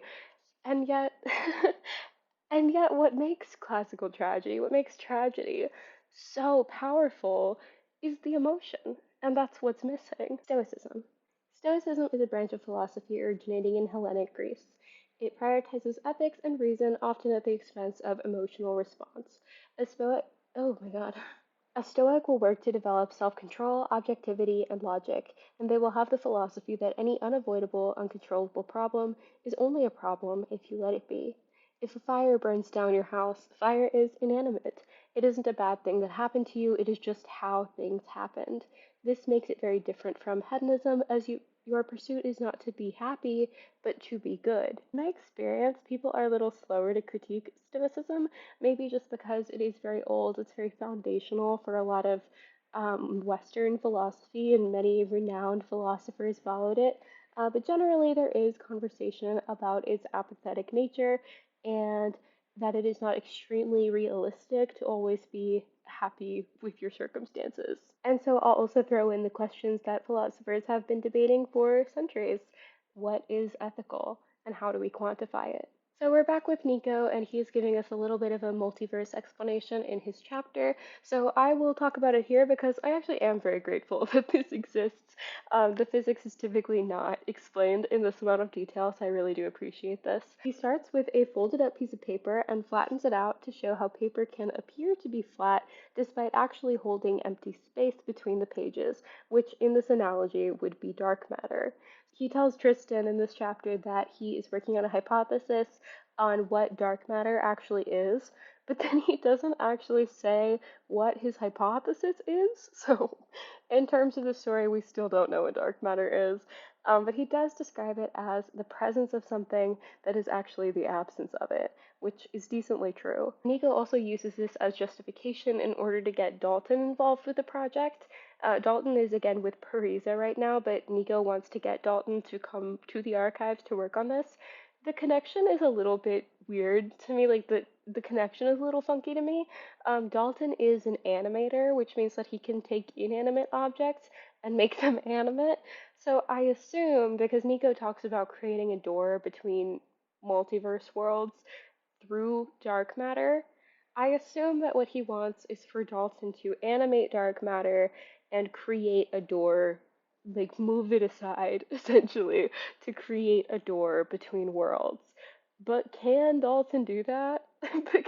Is that within his skill level? Because dark matter is assumed to be subatomic particles that only interact with normal particles through gravity. So I would think that Dalton has to be able to perceive dark matter, which, okay, we do address because Nico says that Tristan can perceive dark matter based on the rest of his powers. But how does that help Dalton? Does that help Dalton that much? Like, if Tristan can see it, also, can Tristan see it if it's subatomic particles? Um, anyway, you know what? But I guess what I've been hinting at is that Nico starts to consider giving Atlas's multiverse end of the world plan a try. Why not just do it? I mean, we're referring to this throughout the book, we refer to Atlas's multiverse plan as Atlas's sinister plot. So why not do it? I mean, if we have the time, why not do something that we all fully acknowledge will probably end the world? Why not? Overall, I do like Nico's chapter here, though. I think the dialogue works, and the science being touched on is feels important to the actual conversation. And again, well, the science is never touched on, so I always appreciate when it is touched on. Tristan and Nico actually have like a pretty meaningful interaction in this chapter, and which shows us a little bit about their relationship and develops them a little bit. And that's what I like. When Olivia Blake works, it works.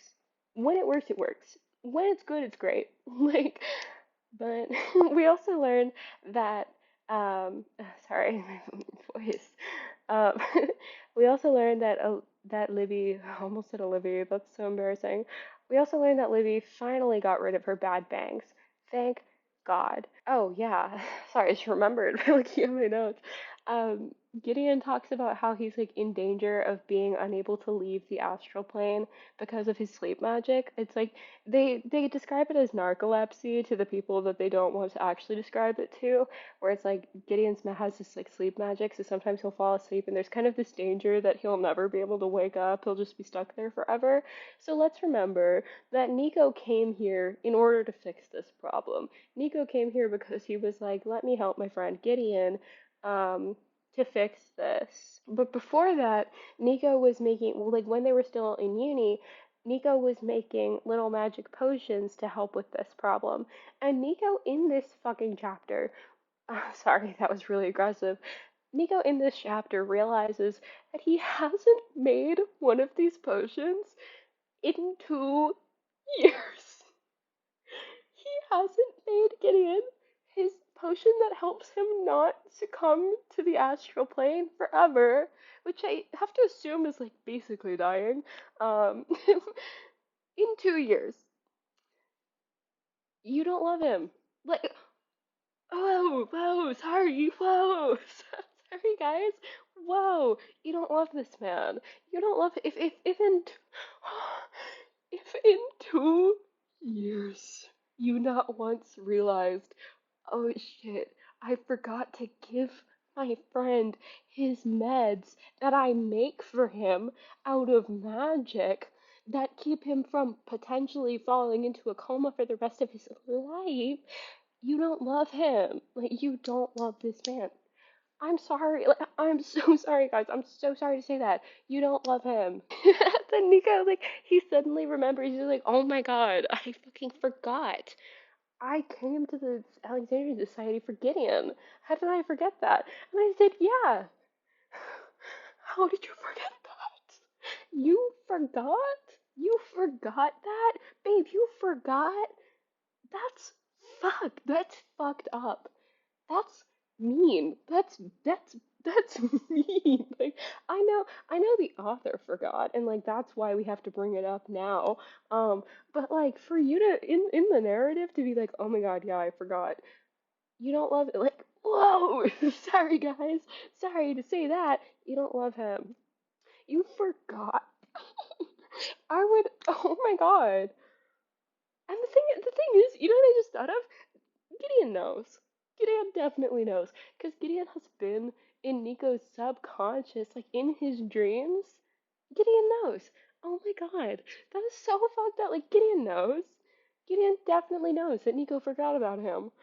Oh, that's really sad. Yeah, so we're thinking to ourselves, like, what if we just did what Alice was doing? I know that it's, I know that it's definitely a bad idea. I know that we've been calling it Atlas's sinister plot. I know that Libby said it would end the world, but what if we just did it anyway? What could go wrong? The end of the world? No way. Um, anyway, and like I'm not looking to Libby for moral high ground anymore. Sorry, like she tries to come in here and be like, we probably shouldn't end the world. Girl, I know I just said that you probably shouldn't end the world, but like I'm not gonna look to you to make that decision anymore. You bombed people. And I do feel the need to mention that the nuclear bomb, we actually know for a fact, does kill people. Like, we do know that for a fact because Tristan tells us in his internal monologue. And, like, when I was researching for the last video, because the nuclear bomb that she sets off is a pure fusion weapon, so a normal nuclear bomb uses fission and then fusion, but this one is only fusion, which is a much higher energy output and like less waste. The thing that is lost in a pure fusion reaction versus fission then fusion is the radiation. Like, fission is the bad part because that's the part that produces the radiation as waste. So this pure fusion bomb, in theory, because they aren't real, in theory, this pure fusion bomb would not have generated nuclear waste, but the book the book makes there be nuclear waste anyway. I guess just for the purpose of like making it so that Libby does kill people. Like we do know that Libby does kill people. Because Tristan says it. He's like, yeah, a lot of people got cancer. A lot of people died. Like, anyway. Anyway, Libby decides to do the initiation ritual for herself because she finds Atlas's diary. Okay, so remember, Libby is not quite yet an initiated member of the Alexandrian Society because she wasn't there last book whenever they all got initiated. So she decides to prompt the initiation ritual for herself after reading Atlas's diary, which the library like gives to her, and seeing his notes on the ritual in it. And okay, this is the part that I mentioned earlier. He mentions in these notes, I guess it wasn't an interlude, it's just his notes, that the current ritual arose in the 18th century due to industrialization. Why is the Alexandrian society affected by the Industrial Revolution? If they're, if they're, if they're 1,000 years ahead, if they are effectively 1,000 years ahead of scientific innovation, why do they follow contemporary science? What's what's the point? Are you telling me that they were calculating Planck's constant? They didn't have light bulbs? You said they did that by candlelight? Why? What? Is that possible? I don't think so. Because you would probably need to understand a lot more science. Like you would have to have an understanding for science that already existed before you skipped straight to Planck's constant. So, like, what? Atlas also writes that the library wants the initiate souls in order to possibly recreate them. And I think this is supported later when we find out that the archives works like an AI. It's only sentient in the way that an AI is sentient, which is to say that it's not sentient and it cannot create anything new or think for itself. But I am a little bit lost as to, like, first of all, what is a soul composed of, and is the library capable of reproducing it? And also, are we only taking the soul of the one who gets sacrificed? Because I feel like that's the soul we want the least to do with, since it didn't actually pass the test and get into the actual Alexandrian society. Or is it the soul that we want the most because it was a sacrifice to kill them, and they had the most emotional resonance in the group? That's a point I didn't think about. Um, but I do wonder, to what end? Why do we want to recreate the soul of these people? Who benefits? Is there an Alexandrian overlord somewhere who is reaping the rewards of recreating these souls? Is it kind of like Is it kind of like in sci-fi when you like upload your soul to to a mainframe and you're like immortal? Like, is this immortality essentially, or is this a completely separate entity? Anyway, Atlas told her in the diary, there's like, yeah, he's not here in the diary. He says, like, just say these words and the ritual will be prompted. The ritual will begin. And she keeps saying the wrong thing. Like, she keeps saying different things. And then she gets really pissed off and she's like, why won't it open? And then she says the right thing and it prompts immediately. That should have been the tell. Like, you should be kicked out for even, like, not being able to follow those simple instructions. Anyway, the simulation is fine. I guess like if you don't remember from last book, the initiation ritual, the final initiation ritual, they get essentially the divergent fearscape where they are like shown their own worst fears, except instead of their worst fears, it's just a different member of their cohort, and they have to like have a conversation with them, which to be so fair would be really painful. It would be so difficult to pass. And my biggest critique for that setup was just that the development that happens within the simulation would be better had in a real conversation with the real person. And that's kind of the same critique that I have for this one. I think it's fine. I think this is a pretty good initiation ritual. But the archives disagree because she fails. And I do make it clear, like, I know I've been really critical in this video, but at this point in the book, like, I'm vibing. I'm enjoying myself. I'm having a good time.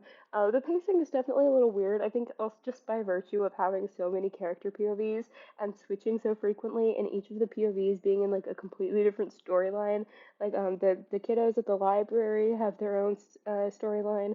Teresa and Dalton have their storyline, and then Callum and Reyna have a storyline, and Ezra's forum people have a storyline in the interludes, and sometimes we get like an extra character that's a storyline at the end. It's like it is a little bit weird because it seems like as soon as we make a little bit of progress in one storyline, we then have to go to all the other ones before we see anything happen in that original storyline, and that gets repeated for every storyline. I don't know if what I'm saying is making sense, but um, yeah, like I'm vibing. I'm having a good time. We are 42% of the way through the book, and I am like consistently surprised by that. Like every time I look down at the bottom of the, um, well, I'll tell you about the format that I read this book in. I read it on my library app from Libby. I had the Kindle version for 2 weeks because that's how long you're allowed to have books on Libby. Ran that time through. Ran that time right through. Then I had to switch to the audiobook for like the second half of the book because I took too long to read it. And then I got to the Kindle version again so that I could read it again in order to make this video. So I effectively read the book twice in multiple different formats. So, but every single time I looked down to see how far into the book I was shocked by how high the number was. 42%, almost halfway through the book. And what's happened? What are we doing? What's our goal? Where were we and where are we going? Anyway, nihilism. Nihilism is very similar to existentialism. So, if you remember, existentialism says that life has no intrinsic meaning, that has to be supplied by the individual. Nihilism says that life has no intrinsic meaning or supplemental meaning from knowledge or religion or science or anything. Critics usually say that nihilism leads to extreme pessimism that can bring about feelings of hopelessness and depression. Callum definitely seems to be a nihilist, but I think that most of the characters are pretty nihilistic. Um, Callum and Tristan are texting. Oh, I forgot to mention this. They're sending these like I have to describe it in lewd terms. I'm sorry. They're sending these horny little texts throughout the book. They're sending these like disgustingly needy texts. It's so embarrassing how badly they just want to get together. But Tristan tells Callum, like, hey, we're gonna do this experiment that Atlas did. It's probably gonna end the world. He doesn't say it like that. Um, and Callum says, is the multiverse Is opening the multiverse going to give you meaning? And Tristan says no, but I'm gonna do it anyway. So why? Why are we gonna do it? Like, I'm at this, like, throughout the rest of the book, I will remain confused as to why we're doing this. Idea that these people are willing to sacrifice everything and put themselves and put the world in potential danger just to prove that they can, just to prove that they are the only ones who can complete the experiment and who can open the multiverse is only compelling. This extreme, like, narcissism, essentially, of wanting to be the only people in the world who are able to do this, and to do it for that reason of just being able to say that you did it, that is only compelling if the characters actually act like they want to do it. Their attitude is nonchalant and bored, and there's no urgency or excitement. And excitement, I think, is the one big thing that really is missing. It's hard to see wanting to do the experiment as a tragic flaw if we barely even see it as a character trait.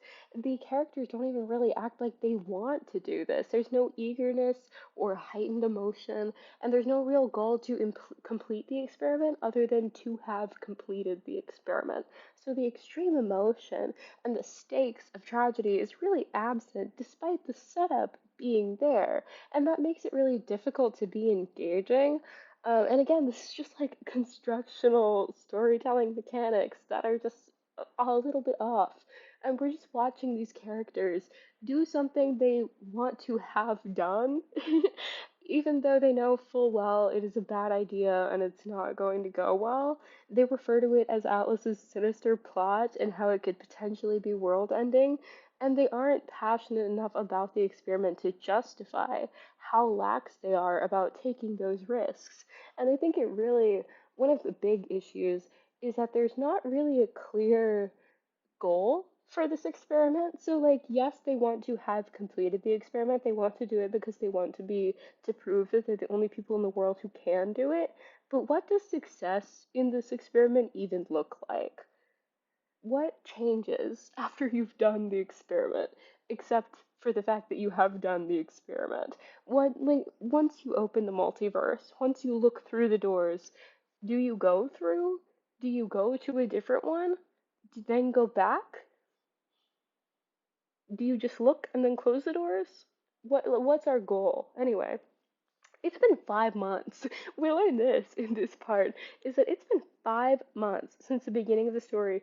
And remember how we only had six before the archives start to kill us? They say, I think in his text messages to Callum, Tristan says, "We've done all our preliminary research." Actually, like, don't piss me off. Actually, don't fucking say that to me, because what are you talking about? What preliminary reasoning? Actually, like, don't piss me off. Are you referring to Nico's hypothesis that he never named, or Planck's constant? Because that's two things that haven't been explained. So what do you mean preliminary research? Have you been doing lab experiments? Because Dalton's not even. Oh my god. I'm getting worked up. Dalton's not even here, babe. We don't even know if he can animate dark matter, because that seems like a pretty big jump from everything else he's been doing. Him animating anything else in the world to him animating subatomic particles that can only interact with normal particles through gravity, that he cannot see or really perceive, that Tristan can see and perceive, but he's not Tristan. Like, do you even know if Bum is capable of this? Because if he's not, that kind of ruins it, doesn't it? What I really want, what I really want is the Callum Reyna World Domination book. I said last video, like, I think that Reyna should have gone totally balls to the walls, like, off the deep end with her being a god thing, and just, like, started a cult. Like, that idea, like, times a million, because now what she and Callum are doing is, oh, I forgot to even tell you this. She and Callum have been influencing politics by showing up to major political events and then using Reyna's power of, like, energy in order to amplify Callum's power of emotional manipulation in order to influence the outcome of that political event. But if you just like imagine for a second them doing that exact same thing, except to like amass a cult following. That's the book that I want to read. And then they all sit on the floor and dye Callum's hair black. Anyway, um, oh, we also learned that Atlas is the one who did that thing with with Dalton's brain, where he like boxed away a part of his consciousness. I don't actually remember if we knew that or not, because it makes sense, but I might have just forgotten that we already knew that. Um, and we learn that, actually, we might learn that later. What we actually learn is that Atlas, um, Atlas made the old caretaker, the guy who was in Atlas's job before Atlas, go crazy by using his telepathy powers, which makes me wonder, why don't they have safeguards against that? Like, telepaths seem to be like kind of common just for the fact that we know two of them and we know kind of a lot of characters. Like, Parisa and Cal. Oh my god. Parisa and Atlas are both telepaths, and I think that Callum probably could do the exact same thing using his powers. And also probably Gideon, because his power is also over consciousness, just like subconsciousness. So do we have no safeguard against telepaths making people lose their mind? Because I would think that this happens pretty frequently. Like, whoa, sorry I said that, guys. Like, in all of human history, I think that probably more than one telepath has made somebody lose their mind on purpose. People are mean. History is pretty fucked up. I think this has probably happened before. And, like, why isn't there any protection against it? Why can't you fight that? Or can't they tell? Like, can't anybody just notice that he did that and be like, hey, maybe we don't want to give you this job because you made the guy before you lose your mind? But, there's only like, again, there's only 15 initiates every 30 years, so maybe they just don't have anybody else for the job. They really can't be choosy. They really can't be too selective about who gets to run the archives. Olivia Blake, I think, is actually pretty good at writing conversations. Dialogue in general, I think she's pretty good at. There are definitely instances where the characters talk like no human person who has ever existed, but once she gets into a groove, once she kind of gets a rhythm, it's good. There's a flow there, there's some humor there, there's some like back and forth, like it's good. It's really, especially whenever there's not a whole lot of break between dialogue, like when the characters don't have a whole lot of internal narration between dialogue bits, it's good. Like it gets into a rhythm. I think it's really mostly whenever the characters are delivering their like cool, quotable lines that are clearly written with like the intention of being posted on your Instagram story or tattooed on your forearm, that the dialogue feels stilted and bad and makes me cringe. But like all in all, these character vignettes, because that's really what the chapters are, it's just like vignettes of conversations between characters, are like pretty enjoyable by themselves. Um, However, I am gonna qualify this entire thing. The issue for me arises with functionality and again with structure and storytelling mechanics, because for a lot of these scenes, nothing has changed by the end, or we haven't learned anything new about the characters who are involved in the conversation, or it doesn't make us understand them differently or understand the situation differently, or it's just reiterating something that we already knew about the characters. It's not really adding more depth, or there's not a whole lot of emotional intensity there because these characters don't actually like each other. And so if it's not moving the plot along and it's not super emotional, then like why are we here, you know? So as scenes, I like a lot of these chapters, but as chapters in a narrative, I think that we could be a little bit more efficient. Like I think we could be a little more economical. And I don't mind that the plot is not moving fast. I do mind that the characters aren't becoming more interesting or aren't becoming more complex or developing their relationships. That's where the issue is for me. So much left in my notes. Interlude 4, Illusion of Choice. So there is this allusion to Cassandra that is brought up a couple times throughout the story. Cassandra, for anyone who doesn't know, is this Um, she's the daughter of King Priam in the Iliad. He's the king at the time of the Trojan War. She's the sister of Hector and Paris. She's a princess to Apollo, and he gives her the gift of prophecy because he's the god of prophecy. But then he tries to proposition her, and so when she says no, he curses her so that nobody will ever believe her prophecies. And so there is this recurring allusion in the book of Cassandra witnessing the fall of Troy before it happens, knowing that she is meeting this doomed end, which is pretty heavy-handed allegory for what is happening to like Nico and Libby and those of our friends who are doing the experiment, knowing that frankly, just knowing that it won't end well. But I don't really like Cassandra as an illusion in this way, for a couple of reasons, but this video is long enough, and I kind of feel like my body is failing at this point, so we just actually have to move on. Um, I think that there is a tragic hero who fits better than Cassandra, and who fits the themes really well, and who almost perfectly mirrors the events of the story and its messaging to the point that I wonder if maybe it's too obvious, and that's Lucifer. I read out this section and I still kind of like it. I think that Lucifer is like a pretty good illusion and like in pretty close proximity to what is happening within the story, but the book really doesn't involve Christian mythos, and it really leans in a lot harder to Greco-Roman, which makes sense because of the origins of the library. So I think it would be a little bit weird to use Lucifer as an illusion here, just because it's kind of out of left field. So I decided to find a Greek character that hits a lot of the same narrative beats, and I think I found a good one. So in Greek mythology, the Titanomachy, or the Titan War, was fought between the older and younger generations of gods, the Titans and the Olympians.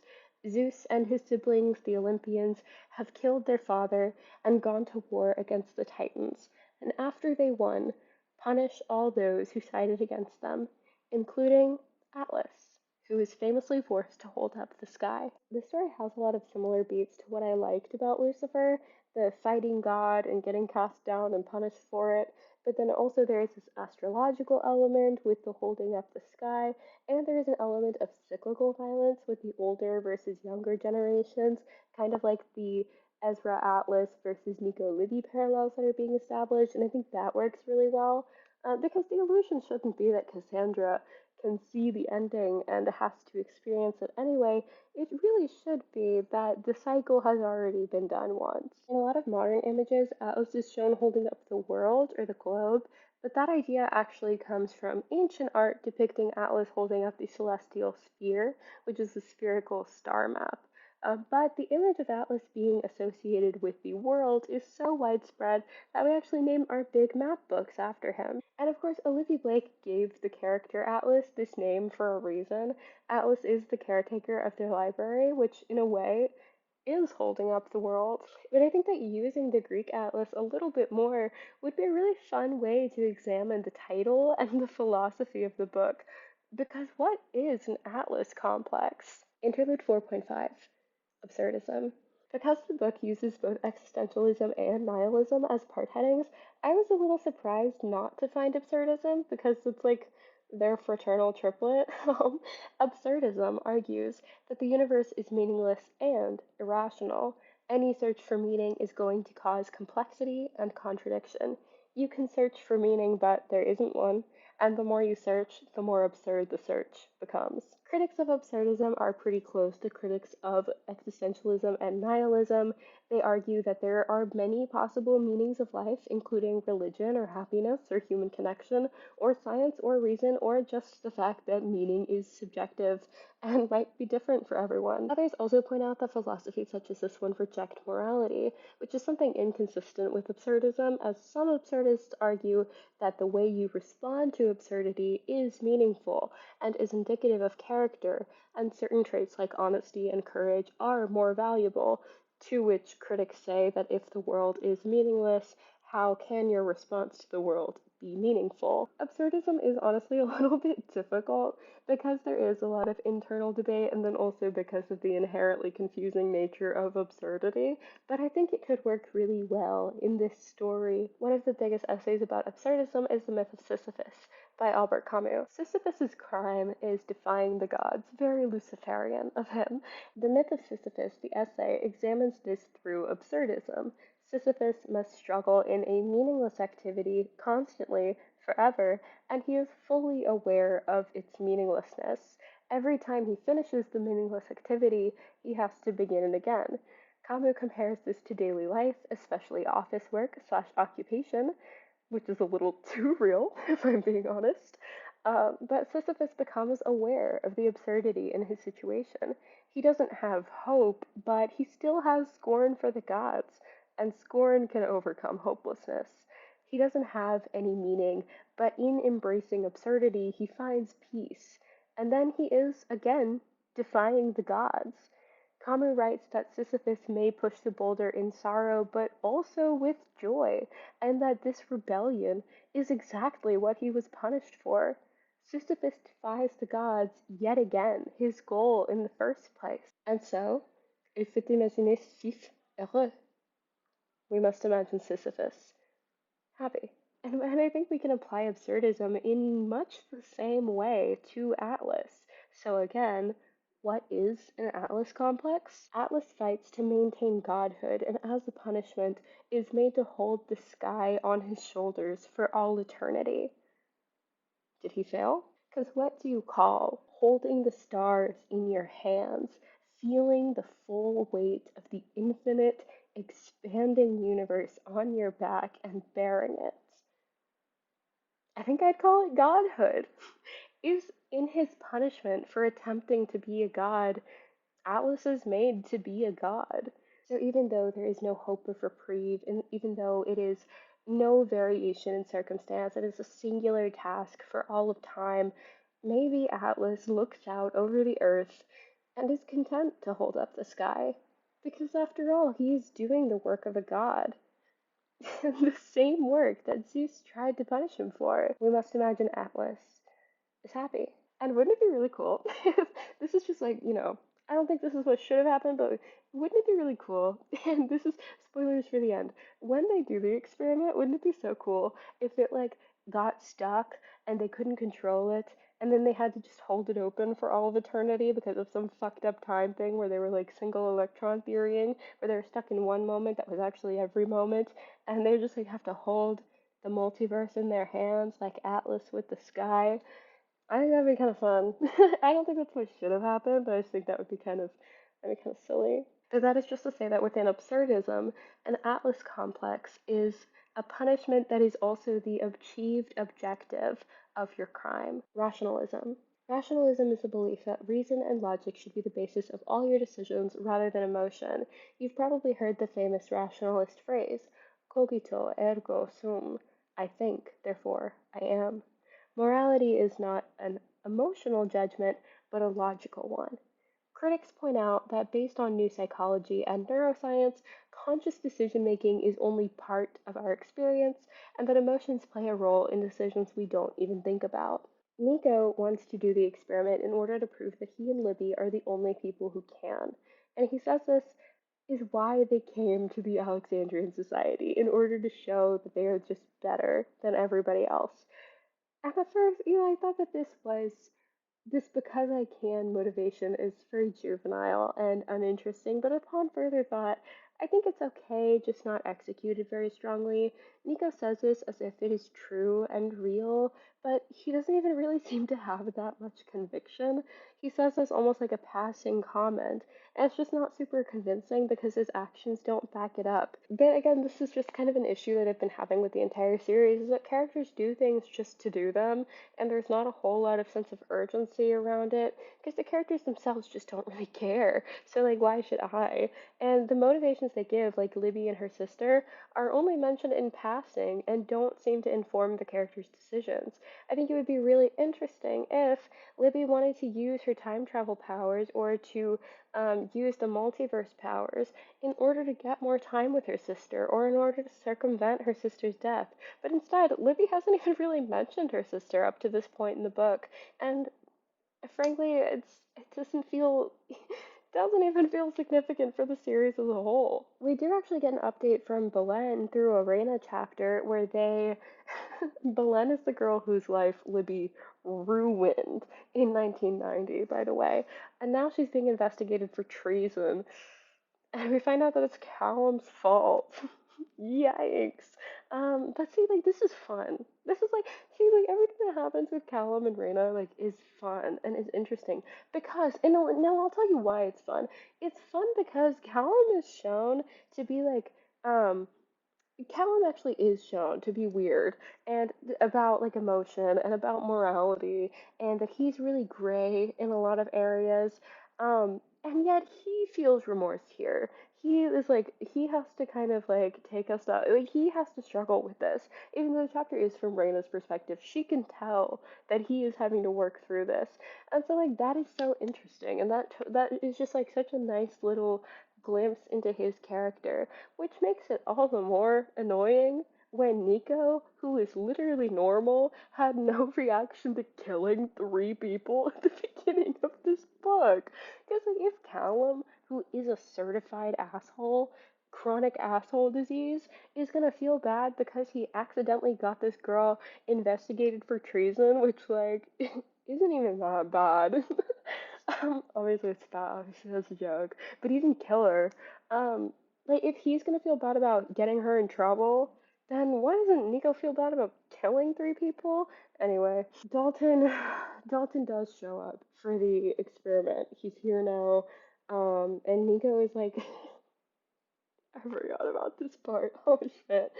Um, Nico is like, wow, he lost his glasses and is now wearing a leather jacket. It's just so cringy. It's just so cringe. Like, it's just this like, how do we share that like Dolphin is cool now? Oh, I know. The Teen Beach movie fit. Libby at this point is still not down with the experiment, really, and Nico is trying to convince her. Um, and it's like, the thing is that we're like, Dalton's here, right? And we've already done all the preliminary research, and for her to still not really be down with it, it's just kind of like it just kind of is just like a symptom of this issue that I've been talking about with motivation and intention. Because it's like, why has Libby been contribute? Oh, we should assume that she has been contributing to this research, that she has been an active participant in this research. We wouldn't know for sure because we actually didn't get to see the research, but we need to assume that she did contribute to it because I mean, that's how they're treating it. But she didn't even want to do it. Like, girl, then why did you do it? Girl, what did you think? What actually like what did you think was gonna fucking happen? What did you think was gonna happen if you contributed to this research in order to do this sinister plot to end the world? What did you think? What did you I know Libby has this whole thing about like, oh I accidentally killed so many people last book. It actually wasn't even accidental, she did it on purpose. I killed so many people last book, like now I have to make up for it by doing something great. Babes, you know with your entire, like, you fully know. Oh my god, sorry, I'm getting really. You fully know that this is a bad idea. And that is something that I feel like I haven't stressed enough to this point. Is that at no point, at no single moment in the story, does it ever seem like this experiment is going to go well? Like, this is a good idea. Because, first of all, we don't even have criteria to judge how well the experiment goes. We just want to have done it. Like, we want to have put the experiment in the past. We want to have done it. There's no expectation for what will happen during or really after the experiment. Like there's no goal to have achieved by doing the experiment except to have done the experiment. So like, oh my god, fucking, we have to move on. But just to make so explicitly clear, there is absolutely no reason to think the experiment is going to go well because we don't even know what going well means. So, so, um, Libby is kind of thinking about her relationship with Nico, and she finally asks the question that's been on everybody's mind since book one: what are we? And he answers, I'm in love with you, and Gideon, and Teresa, and sometimes Tristan, and Reyna, and if Callum asked, that's just like a mean answer. Like that's just like not even a kind thing to say at this point. Because like, are you also like, are you trying to say that like, are you trying to say that like one would fix this? Are you gonna end the world just because you're, is that what's going on here? Like, if we all just, would this go away? Is the whole plot gonna be resolved if you guys just get together? And Nico says to her, like, Nico says to her, I have to sneeze. Nico says that I'm having like, my body is like shutting down from filming this video for so long. I can like, my face is turning red and like, my nose. Nico says to her, did you think I only loved you for your morals? Loki, yeah. Like, he does bring it up a lot whenever he's talking about why he likes her. Oh, she's so good. He set off a nuclear bomb last week, if I remember correctly. So Libby decides, finally, I'm going to do the experiment because I need to make a choice. So true. She says, um, because she's always been trying to prove herself that she needs to do something for herself. She needs to prove herself as the best because she's still just trying to prove herself to herself. Um, she has no real desire to do this, which makes me not want to do this, and none of us want to do this. So that's the thing that like I actually can't stress this enough. Like I can't reiterate this enough times. Is that none of the characters actually want to do this. Literally, none of the characters actually want to do this. They want to have done it.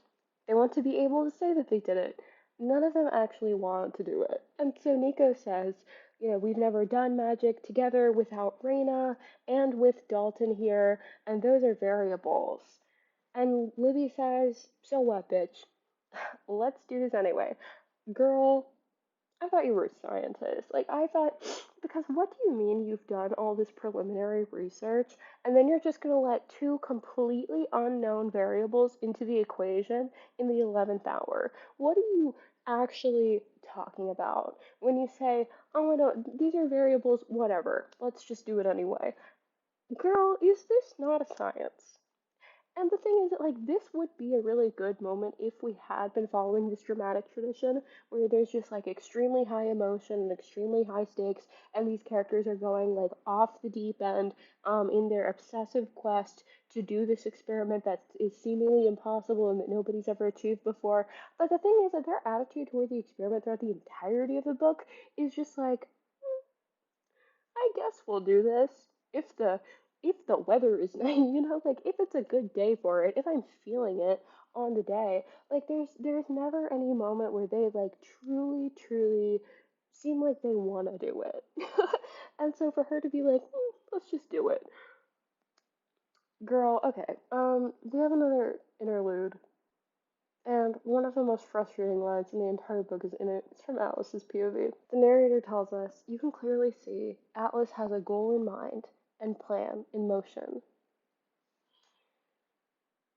That is such a brave and bold thing to say to me right now. Ooh. Hmm. Let me get that one back. Hang on. If Atlas's plan was to bring together six people, foster no relationship between them, offer no guidance in their research, let them all separate to their own corners of the earth, just for a couple of them to come back together in a matter of happenstance and decide to haphazardly throw together an experiment that they logically have no reason to be able to do or adequately control and cannot possibly succeed in, then good job. Determinism. Determinism is the idea that events are determined by context and pre-existing conditions. All actions are the results of other actions. Some use this as a way to argue that free will does not exist. People are not able to make their own choices, and therefore nobody can be held to any moral standards. Critics obviously take issue with determinism's assertion that humans do not have agency, nor do they have the need to consider morality or outcome. Some say it is a rejection of ethics and may lead people to harmful behavior with the belief that it is not a reflection of their character nor their desires. I do think we see a form of determinism in a lot of time travel media, which is relevant here. There is often the question of whether or not characters are able to affect the past and what effects their changes in the past will have on the future. Is the future predetermined or can it be changed? And if it is predetermined, does free will exist? And can people be held accountable for their actions? Brief check in with Reina. She goes to this political rally to see her favorite politician. He's a hottie. Oh, I forgot what his name is. But he's hot. He has a dog and a baby. So, Reina, just kidding. And a bomb goes off. And then we check in with the experiment that is going on in the archives. They just do the experiment. They just do it. Like, there's no real description or anything, except, actually, and what does exist in the description? Hmm, let's get into it. So Dalton is there to animate the void, which is what they call dark matter, I guess, for some reason. As if we're too stupid to understand the words dark matter, we have to call it the void. Um, and okay, hang on. So Dalton is there to animate the void at the rate of expansion of the universe. Hmm? Why? I don't know. We're using dark matter to go through the multiverse. How? I don't know. They mention cosmic inflation, which is related to some multiverse theories, but how this is being utilized in context is beyond me. But don't worry, because I'll try to break it down. Cosmic inflation is a term that is not defined within the context of the story, so it's hard to know how it's being used in the context of the story, but in real life, cosmic inflation is the theorized phenomenon that happened within a tiny, tiny, tiny fraction of a second of the Big Bang, in which the universe expanded faster than the speed of light. Within this theory, it is possible that this is not a unique phenomenon and that it has actually happened in different places far, far outside the reach of the observable universe. So, from what I can tell, this is more of a bubble universe theory than a folded universe theory. So, not that this universe is copied over itself, but that different universe exist in different places with different planets and different life and potentially the same or different laws of physics and quantum mechanics. So this is more like if you can imagine a really, really big field, there would be little balls within that field, each of which is its own universe. Our observable universe being our universe, and then far, far away, other bubble universes. So doesn't totally fit with what Nico was saying about the folded universe with dark matter in between, but we should assume that between each universe is dark matter, so it's fine. Yeah, it's same difference, honestly. So are we supposed to understand that Dalton is orchestrating a Big Bang? I'm not quite seeing the connection between cosmic inflation and dark matter. Dark matter is matter, so within cosmic inflation theory, it would have been created after cosmic inflation when matter was created, but cosmic inflation itself is not reliant upon dark matter because at the time of cosmic inflation, dark matter doesn't exist. So, so what they describe and will continue to describe throughout the book are parallel universes. which don't really jibe with the bubble universe or bubble multiverse implied by cosmic inflation. Um, but who gives a fuck? Honestly, who fucking cares? Like, actually, who fucking cares? Actually, I think that I might really, truly, actually be the only person who fucking cares. So, because for me, for me, when I read a book where 3 out of 6 of the main characters are physicists, the physics kind of seems important. I really like I can't express to you enough how much they just do it. They just do it. They just do it. They just do it. They just do the experiment. They're like, "Okay, Dalton, fire up your fucking dark matter animation, whatever. Let's create the Big Bang in our living room, I guess." And then Dalton is like, "Okay, are we ready?" And Nico says, "Okay, yeah, all we have to do is open a supernova." Why are you just saying words? Why are you just saying things to me? Anyway, during the experiment, so we've kickstarted it. We've started it. We get a couple chapters that are pretty fun where they're like looking through the multiverse. They're like, "Wow, we did it." Or we are currently doing it. During the experiment, guys, during the experiment. Oh my god. During the experiment.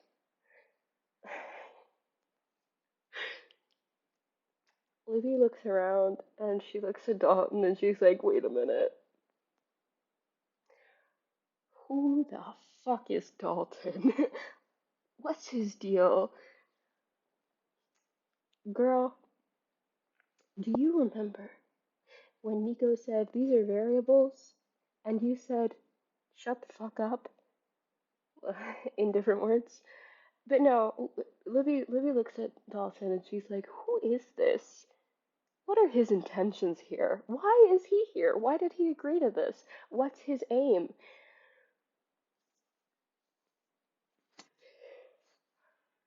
"I don't know, Libby." "So why the fuck did you let him do this?" "I don't know the answer, Libby." "You could have asked the question, though, before you started the sinister plot to end the world. Do you think that maybe asking, 'Hey, Dalton, what made you decide to be here with us today?' would have been something that you do before, during, or after the experiment that could potentially end the world? Do you think that maybe you could have thought to yourself, why would Dalton be here? What does Dalton get out of this? I know Dalton, he loves Atlas so much. You know that's not why he's here." Okay? Libby kind of starts freaking out. She's saying, "Oh shit, Dalton is on Atlas's side. This bitch, he has bad intentions. The vibes are terrible. We need to shut this shit down." And she's saying, "Only I can save everybody. I'm the only one who loves enough. I'm the only one who knows enough. I." What the fuck are you talking about, girl? What?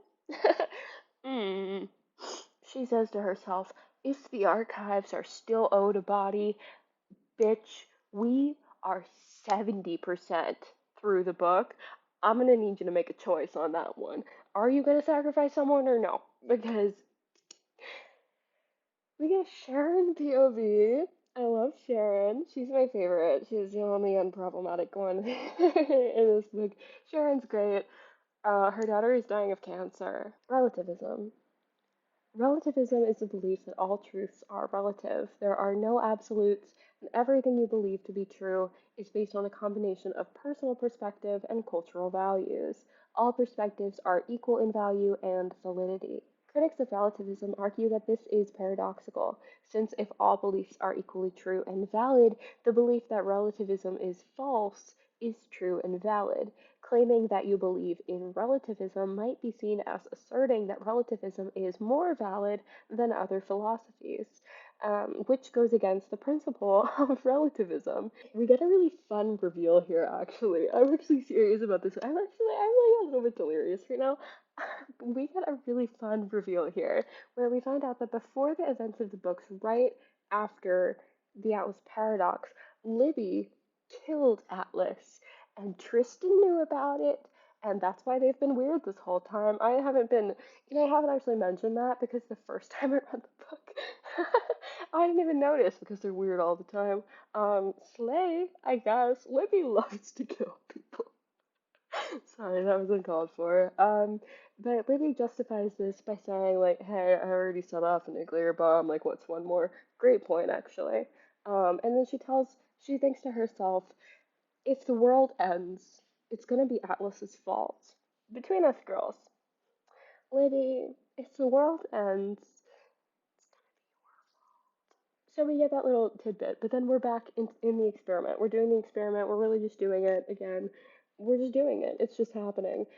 And Libby is trying to shut it down. She's like, oh fuck, this is a bad idea. Which, like, what did you think was gonna happen? She's like, hey, I don't know who Dalton is. He's clearly not a great guy. He's on Alice's side. He's bad. We gotta shut this shit down. And so she's thinking, she's like, all this energy has to go somewhere. And that's the one calculation I didn't do and Nico ignored. And at this point, I was on the audiobook because my Kindle expired. And I was walking around this room and I walked in front of this mirror that you can just barely see out of frame, and I watched my own jaw drop because I had such a strong, visceral reaction to how fucking stupid this is. And I'm not talking about like, this isn't a slight against Olivia Blake. This actually is a slight against Libby personally, as if she is a real person. Because how are you gonna be that fucking dumb and call yourself a physicist? And call yourself a physicist, and this is the one equation that you didn't do. There should be no equations that you didn't do, first of all. You're going into the sinister plot to end the world. There should be no equations that you didn't do. There should be no calculations that your house isn't running every single day. And she says, we didn't anticipate needing to go backwards because we weren't expecting failure. We wouldn't allow ourselves to expect failure. How were you expecting to end this experiment? It isn't going backwards, it's finishing the experiment. What do you even mean? If the intention was to go through the multiverse, if the intention was to open the door and go through, the reaction still has to stop. The energy still has to go somewhere.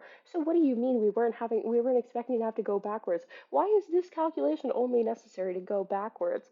First of all. Second of all, it doesn't matter if you weren't expecting to have to go backwards.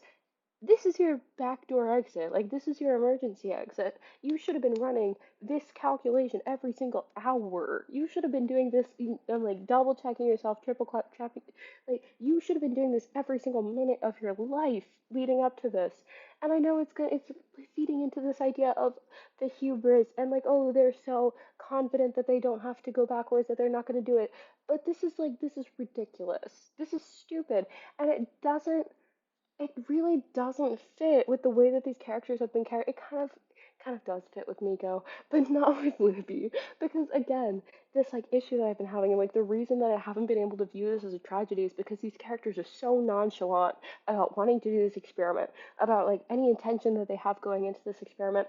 And so for them to be so confident in the experiment, at no point have they ever really experienced confidence in the experiment. Because they've experienced neutrality the entire time. The attitude toward the experiment has been not even like a rolling boil. Like, we have the stove is off. There is no heat in the equation. Like the metaphor is getting away from me. Like because like if this had been this like extremely high emotion, like they're so obsessed with doing this experiment, they're working on it every minute of their lives, they're working on it so hard, they're so excited to do this experiment, they're so like there's so much urgency behind the experiment, then I could accept that they didn't run this calculation, that they didn't do the emergency exit calculation. But for them to just kind of nonchalantly meander towards the experiment this entire book, now I'm like, well, what were you doing the whole time? What were you doing with your preliminary research if it wasn't, how do I stop the experiment? Sorry about that, guys. And I think it really does stem from not having a clear objective with the experiment and not having clear methodology with the experiment because once you open it and have it open, what do you do if not close it? If you go through to another universe, fine, but once you're on the other side, how do you shut down the experiment? We see that all the characters reacting to having the multiverse open and not doing anything. So like if our intention is to go through to another universe, when are we going to get that started? When are we going to do that? Because what is our objective if not to open the multiverse, look around, maybe jump to one and another, and then go back? Why was our intention never to go backwards? Were we not intending to go back where we started? Because what is the point of jumping to another universe where you are not in the same position as you are in this one? Also, using bubble multiverse from the idea of cosmic inflation, there's no guarantee that the universe is going to look the same once you jump to another one. There's no guarantee that the Alexandrian society will exist, or that Earth will exist, or that humanity will exist. What you're actually talking about is parallel universes, which I think is like also a very good um also like would work with the books. I don't know why we didn't just do that. You know what? Like this is getting away from me. But so yeah, like I understand it in terms of hubris, but I really do think that in order to make that work, the rest of the book should have been like really driving home how arrogant and obsessive and convinced these people were that they were actually the best and they deserved to do this experiment regardless of the dangers because they're just better than everybody else. But we get very little hints of this. Like we get little crumbs. It's few and far between. But it doesn't really drive the characters and it's not pushed to an extreme. And there's just not enough emotion and drama here. It's just some people doing something because they like don't have anything better to do. It's kind of like the vibe. Libby realizes that Dalton is not here for good reasons. Yeah. Yeah. Yeah. Why did you think like yeah. Yeah, and it feels very plot devicey here because it's not really clear what Dalton is doing with the dark matter or why he's doing it. It just kind of feels like the author needed him to be in the room so that there could be this reveal, and so that like just like so that there could be a problem during the experiment, and so there's just like a vague excuse for him to be here when it's like, what's he like actually doing? Animating dark matter? Okay, why? So, so I do want to bring it back and say that Libby's saying like, oh, all this energy has to go somewhere, and it can only be absorbed by one of the two people who casts a spell, which are her and Nico. So she's like, well, if this kills me, then okay.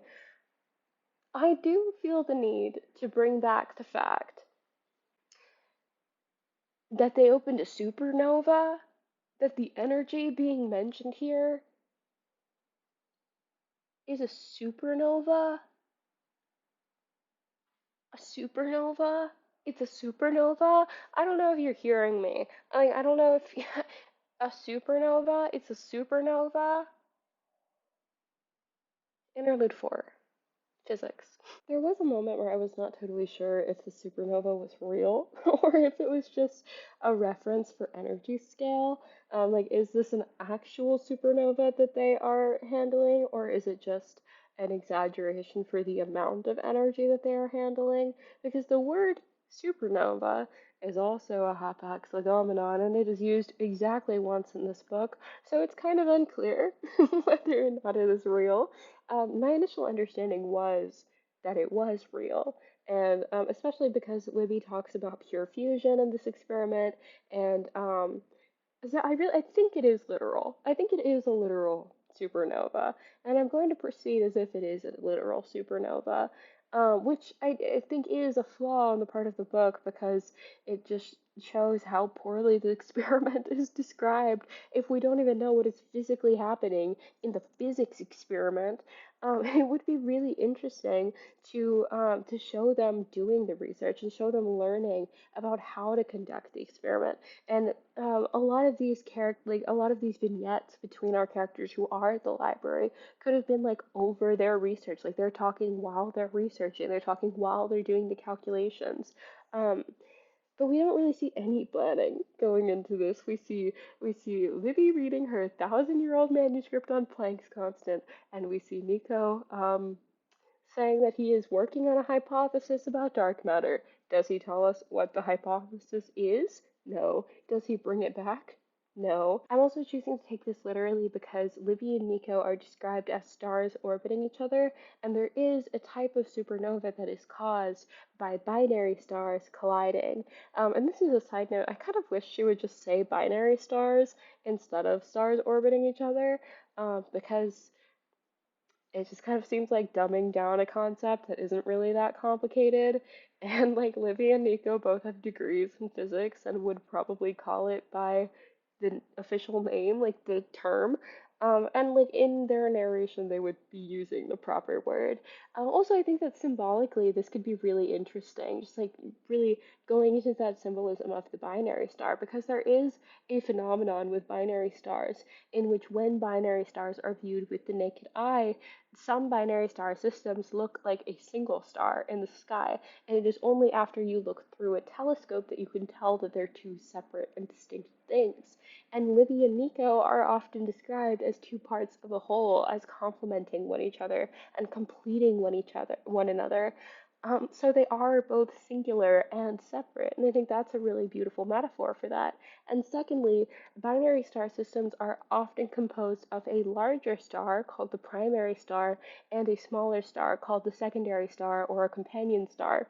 So, this could be an added layer of Libby viewing herself as this small star who is trying to keep up with Nico, and potentially, as we've begun to see, changing that view and starting to see herself as the primary star, which is also really loaded because the more massive star, the larger star, has to move slower than the less massive star.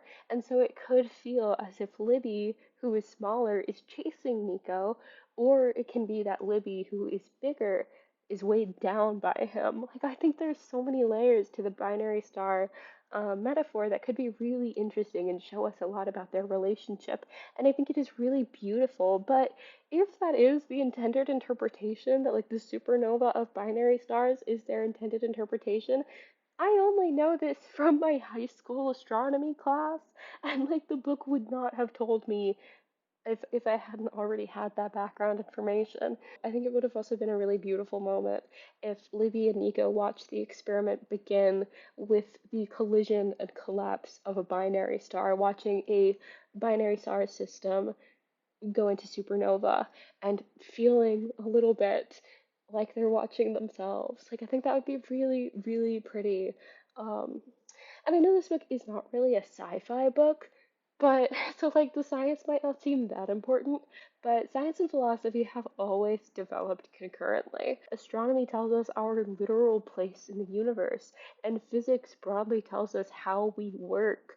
Existentialism and nihilism, especially, which I think are the most central philosophies to our characters, can be understood as responses to advancements in science that taught us that our universe is much bigger than we once thought, that our planet is not special, and that our existence is a tiny fraction of everything in existence. And I think it's very easy to think about the sheer scale of the universe and come to the conclusion that nothing we do matters because we are so tiny within it. So there is a very real and very important bridge between philosophy and physics. And once again, there two of the six main characters are physicists, and I would argue that Tristan is too, because which makes half of the main characters. So general incorporation of science would not have only helped develop the philosophical questions the characters are developing, but helped develop three of the characters and add some context to the world building surrounding their magic. The energy going into the experiment is derived from a supernova. So I'm sure we've all heard that word before, but let's go ahead and define our terms because the book is not going to do it for you. So stars function using nuclear fusion, which is why Libby brings up nuclear fusion in this book and is what she used in the last book in order to get back to the present. Fusion is when two atoms smash together to form a larger atom. So stars begin their lifespans with the simplest forms of atoms, single proton hydrogens, which smash together to become helium. We continue our way through the periodic table until eventually the star starts to produce iron with 26 protons. That's too many. That's too heavy. So the star starts to become too heavy to combat gravity, and finally it collapses. A really fun fact is that this is actually the only way the universe naturally produces iron. There are iron mineral deposits on Earth because when Earth was forming, there were a bunch of dying stars around, and a lot of that iron ended up here. So all natural iron was created in the cores of dying stars, including the iron that is in your blood. So you are actually created of stars. According to phys.org, the actual collapse will happen in less than a quarter of a second, but the Department of Energy says as much as a couple of seconds. So colloquially, we could say that this happens really fucking fast. The resulting shock waves will last hours. Much of the gas will become a nebula, like the Crab Nebula, which was actually bright enough to be observed in supernova in the 1000s, and then documented as a nebula in the 18th century, which is super cool. The core will become either a neutron star or the more cinematic option, a black hole, at the center of which is a singularity. A singularity was described to my high school astronomy class as essentially a point. It has no three-dimensional value, so volume cubed, and no two-dimensional value, so area squared, but it has infinite density. So imagine all the mass from an object more massive than the sun being compressed into a one-dimensional space. The gravity is so intense that it creates a much larger event horizon, which is the border after which not even light can escape. I bring up the singularity because it has to do with cosmic inflation. Supernovas are not super common. They're frequent enough because of the sheer size of the universe, but the majority of stars will not experience supernova. Supernovas can only occur in stars that are at least 8 times the mass of the sun. So how massive is that? Well, 99.8% of the solar system's mass is the sun. It is 865,000 miles or 1.4 million kilometers in diameter and has a super hot, sexy waist size of a 2.7 million mile or 4.4 million kilometer circumference. It is also 333,000 times the mass of Earth. So our smallest star for this experiment needs to be 8 times that mass. But I really only mention size in order to give us a sense of scale because what matters in this context, what Libby is dealing with, is energy. So, how much energy does a star with 8 times the mass of the sun produce? Well, to answer that, let's first talk about how much energy the sun produces. The sun produces more energy in a second than a nuclear bomb. Remember that stars function using nuclear fusion, which is one part of a nuclear bomb, the first part being fission. So the splitting of an atom and then fusion, bringing them back together. Fusion has a much higher energy yield, and fission produces waste in the form of radiation. So that's the sun, but we want bigger. So I did some really super sophisticated research, by which I mean I googled supernova near me and decided to use Betelgeuse as our measuring stick. Betelgeuse is a star that is 10 to 20 times the mass of the sun, which is within our desired range, and is 950 times the diameter of the sun. which is crazy. Um, it also emits about 10,000 times the energy of the sun. So if we say, for the sake of simplification of the argument, that the sun equals 1 nuclear bomb per second, then Betelgeuse equals 10,000 nuclear bombs per second. So if the experiment lasted 1 minute, you are dealing with 600,000 nuclear bombs. If the star were healthy, which it is not because it is in supernova, which is to say that all of that energy is being released at once. So I decided to see how much energy is released in a supernova and how that compares to a nuclear bomb. And it was definitely a little bit difficult to answer with my dedicated Googling, probably just because the research isn't super extensive. But I did keep coming across the number 10 to the power of 44 joules, which is a 1 followed by 45 zeros. And I'm just going to use that as our number for the amount of energy emitted in a supernova. For scale, a hydrogen bomb releases 4.2 times 10 to the 15th power joules, or 4 quadrillion joules of energy.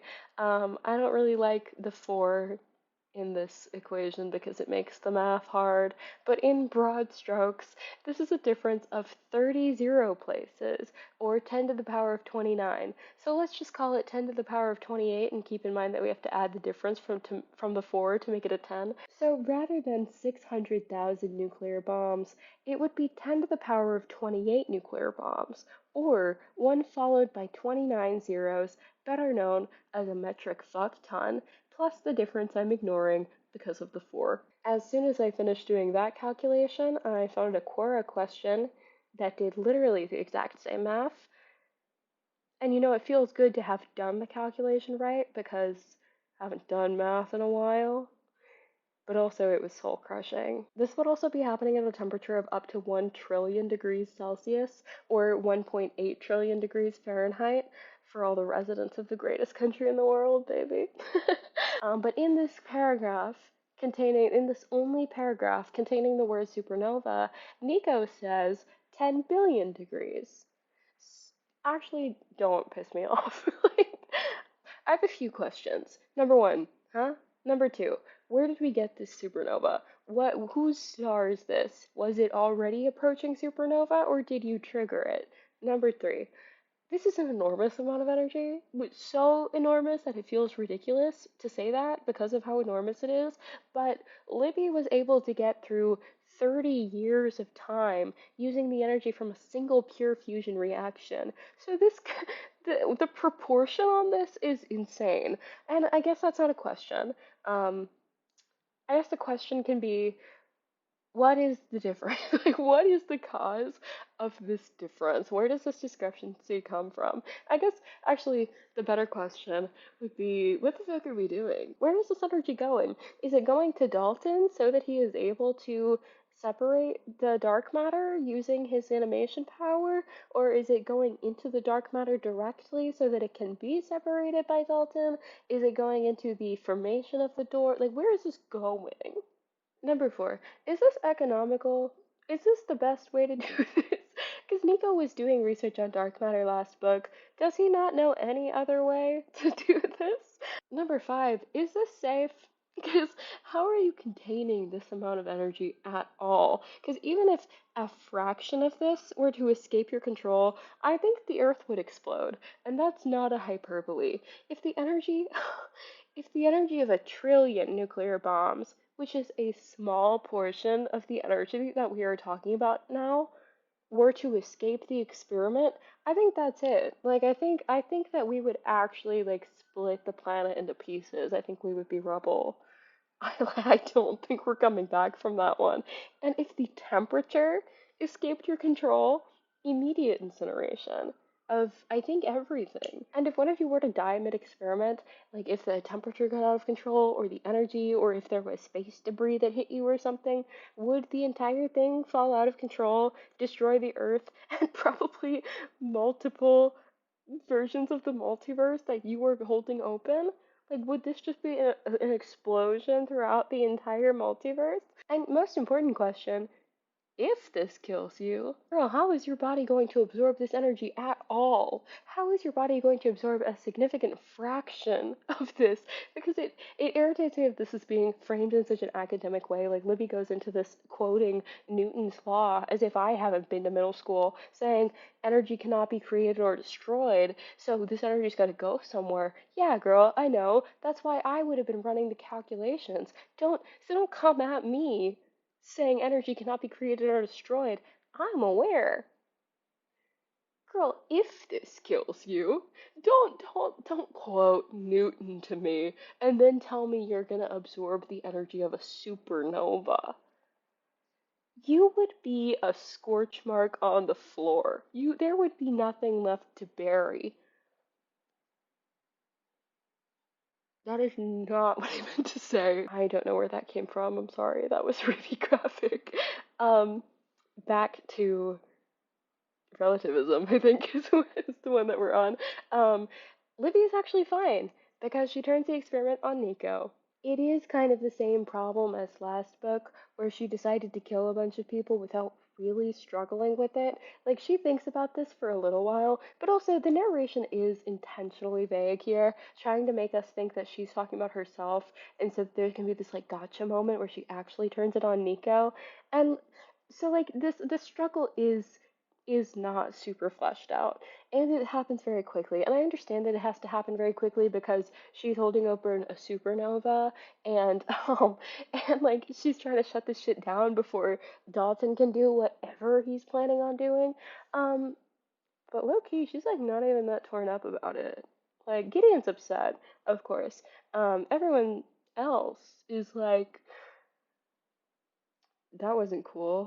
Like, Libby's a bitch about it too. Like, I feel bad. I don't really like calling other girls that word, but like in like a mean way, not like a silly way. But she actually like is. She's like, I loved him too. You're not the only one who loved him. To Gideon, who is mourning, who is dating him. Like, Gideon, baby, get behind me. Come on over here, babe. I'll protect you. Making this about herself, not taking accountability for the fact that she just killed someone for because she was stupid. And I do, look, I love a corruption arc. I love an evil woman, but I don't really see this as a corruption arc because she's still not taking accountability for the people that she hurts. It feels like she still hasn't learned the lesson that she was meant to learn last book, which is that she did ultimately put herself above everybody else. She's not embracing this part of herself. She's still trying to stand on the moral high ground. And it's kind of like, I feel like this would be more powerful if she fully just like owned it, If she was like, well, yeah, I did that. Sorry, but I'm not sorry. Everybody is like appropriately mean to her about this though. And then she says the archives needed a body. Is that true? Like at this point, is that even true? And I guess another question is just that, like, if even if they do kill somebody, what's the guarantee that the archives is going to stop leeching off of their lives? Because I kind of think that, like, with the way the story is going, with the way that the archives is intended to be understood, I feel like the archives would still, I feel like it would make sense if the archives still leeched off of them. I kind of feel like that might be the intention of having initiates is for the archives to leech off of them. Anyway, Tristan just like fucks off and leaves. And Libby is like, was all of this for nothing? Girl, what did you think it was for? Like, I'm sick of you. What were you trying to accomplish in the first place? We move pretty quickly though. We move pretty quick after Nico dies, which is unfortunate because, like I said in the beginning, I feel like Nico being the sacrifice really only works because of his emotional connection to the other characters, and it feels like that was moved on from very quickly. Um, Gideon and Parisa have to do some shit in the dream world.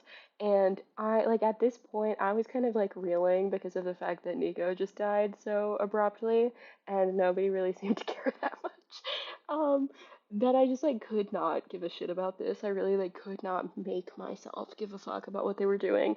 Um, because this was this huge moment when one of the main characters and probably the most liked character died. Like, can we have a minute? Can you give me a second?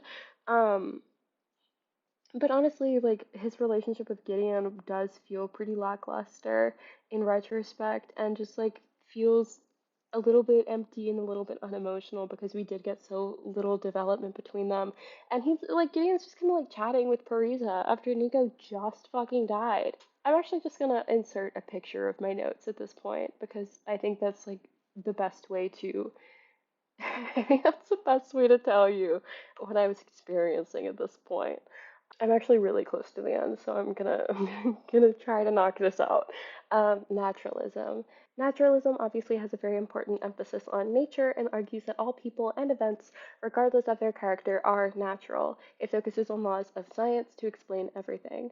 Critics of naturalism oh my god, Critics of naturalism mostly focus on mental processes, so people will argue that certain mental states are not determined by the natural world, especially things like belief and want that might stem from something entirely independent of what can be observed. Clearly, there are objects that exist entirely in our minds, so how can we explain these things in naturalist terms?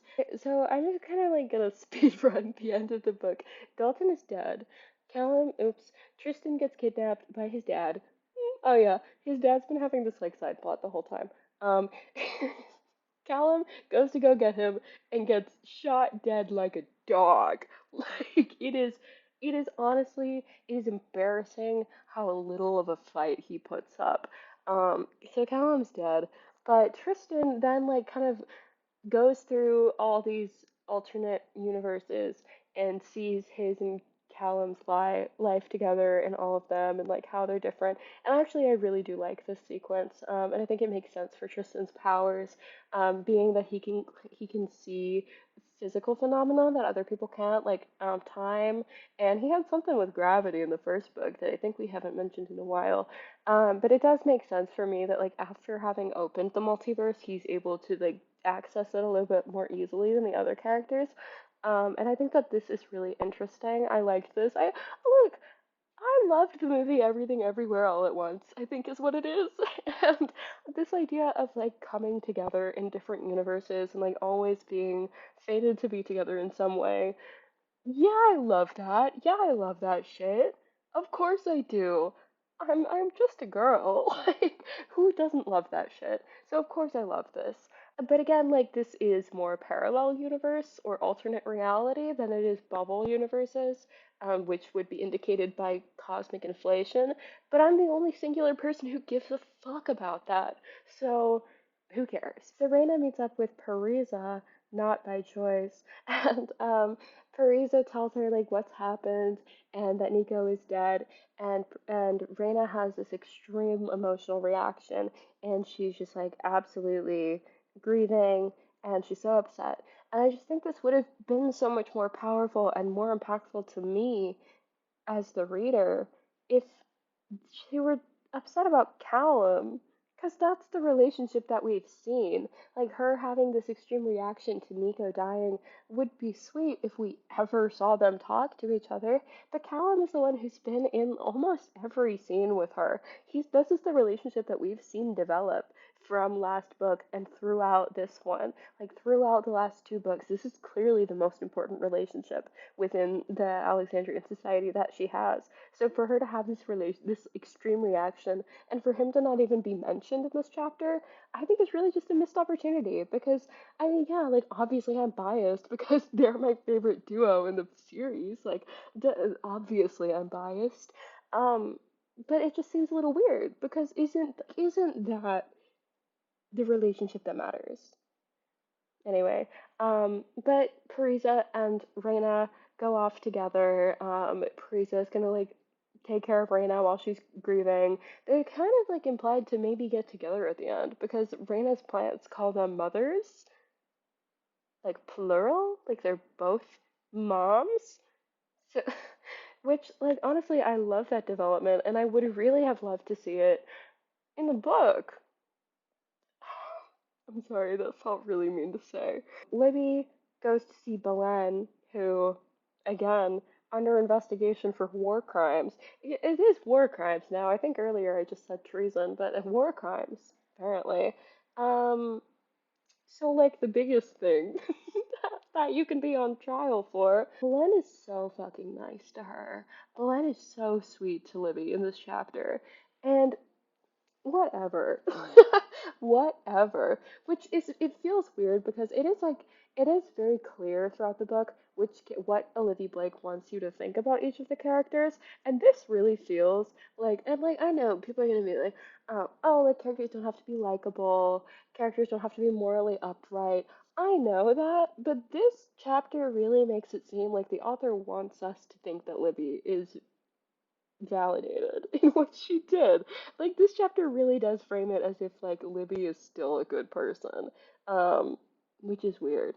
So Libby goes back to her childhood home. She's looking through her sister's stuff, and she says something along the lines of like, I've been searching so hard and killed so many people to learn whether or not I could have saved my sister. Bitch, now we're rewriting history. Like, that's not true.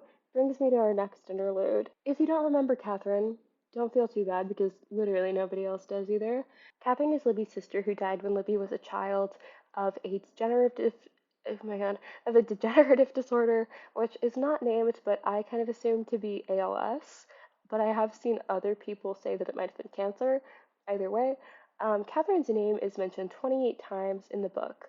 The first is in the character list in the beginning. She's mentioned under Libby's description. She does not have her own.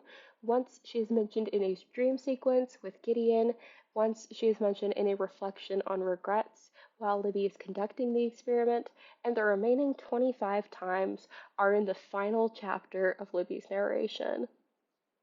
That's not good storytelling. Like, that is just like, from, again, from a mechanical, structural standpoint, that is poor storytelling. This is a central aspect of one of your main characters, and you're only mentioning it in passing until you mention it all at once.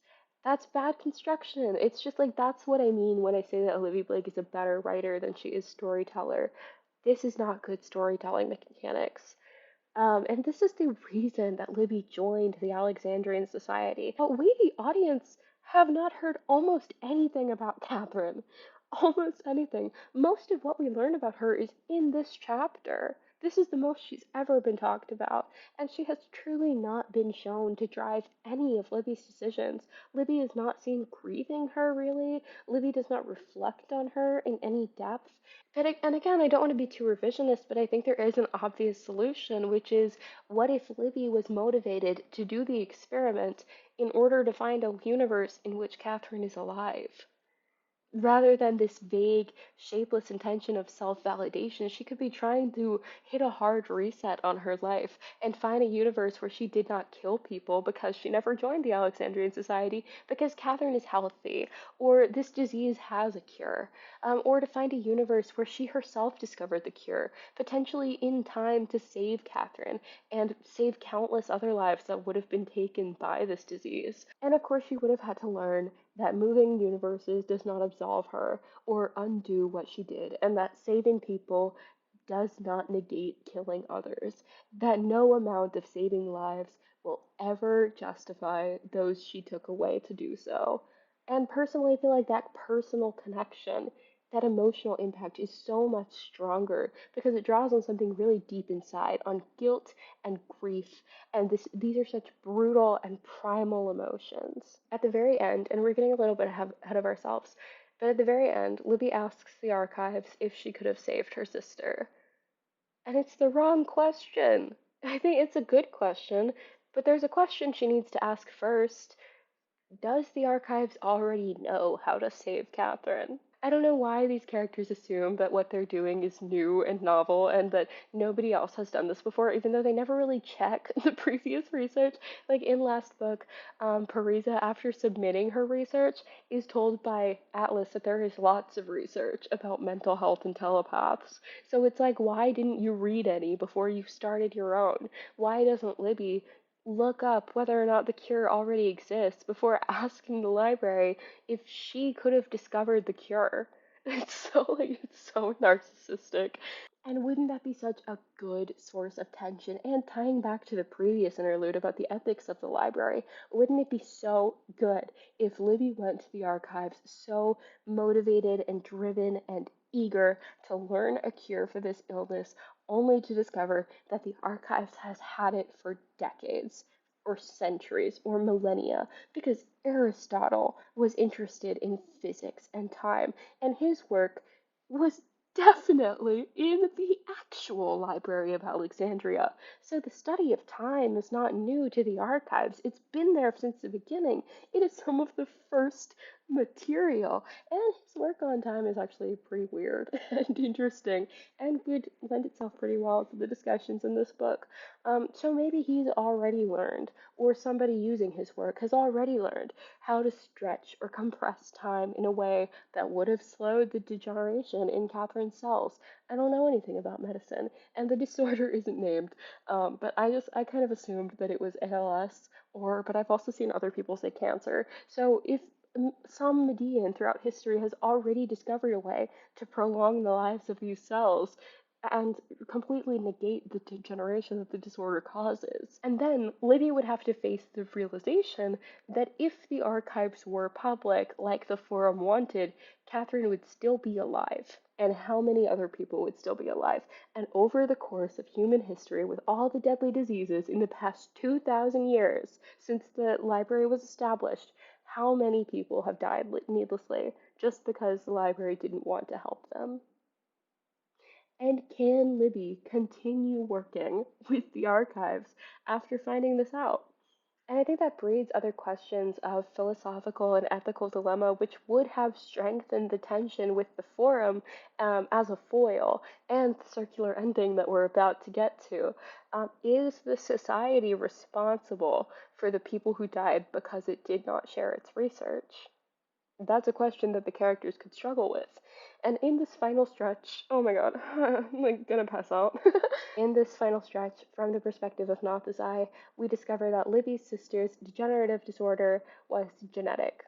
And I think that's, like, in a storytelling way, I think that is so good. I think that is so rich. I really like that. You know who is mentioned more times than Catherine with 38 mentions? Max. Oh, sorry, you don't remember him? Nico's old roommate. The dog. And then to finish up naturalism, that I felt the ending was pretty lackluster and apathetic and bored of itself and anticlimactic, and there was never any indication that there would be a climax. But it just kind of felt like it, like, petered out for me. Except Gideon, whose ending is horrifically sad. Gideon, without Nico, falls into a coma and is like stuck in the astral plane, which is what they were afraid of the whole time, and just like starts imagining that Nico is with him in this like dream world, and it's like horrific. It's so sad. Oh, there's also, like, I guess a hint that maybe Callum is alive, but at this point, at this point, I don't give a fuck. Final interlude: The Alexandrian Society versus the Forum, Part 2. In the final chapter, Nathazai has been made caretaker of the library. I think I actually forgot to mention this, but at some point, Parisa and Nathazai have, it actually might be now, um, but Parisa and Nathazai have had a conversation in which she offers to make him caretaker of the library. And in this final chapter, he has this whole internal thing where he thinks about how he can finally enact his goals. And then suddenly, he stops to think to himself and, quote, maybe it wasn't worth it, actually, putting that kind of information into the hands of capitalists like James Wessex, who had used his confirmation of the library's archives to go ahead and build some consciousness exploding guns. You cannot be fucking serious with maybe I don't believe in the one thing that I have been characterized to believe in the last chapter of the book, seemingly unprompted. Maybe it wasn't worth it. Hey, babe, you're in too deep. You've actually gone too far for it to not be worth it. Also, bitch, why Didn't you think about this earlier? When you were thinking about making the archives public, did it never once cross your mind that people might misuse that information? Did the fact that James Wessex, Tristan's not father-in-law, might be able to access that information, did that never cross your mind? Now that he's finally achieved his goal, he abandons his goal without any external prompting. And this is just info dumped onto us at the end. I think it would be interesting if it was described as the house convincing him, that, like, the libraries itself, convincing him to abandon his goals over time, like influencing him, because we are told that it is sentient, which is kind of like not, I don't super understand that because we're also told that the library is not sentient. Sorry, I heard a scary noise.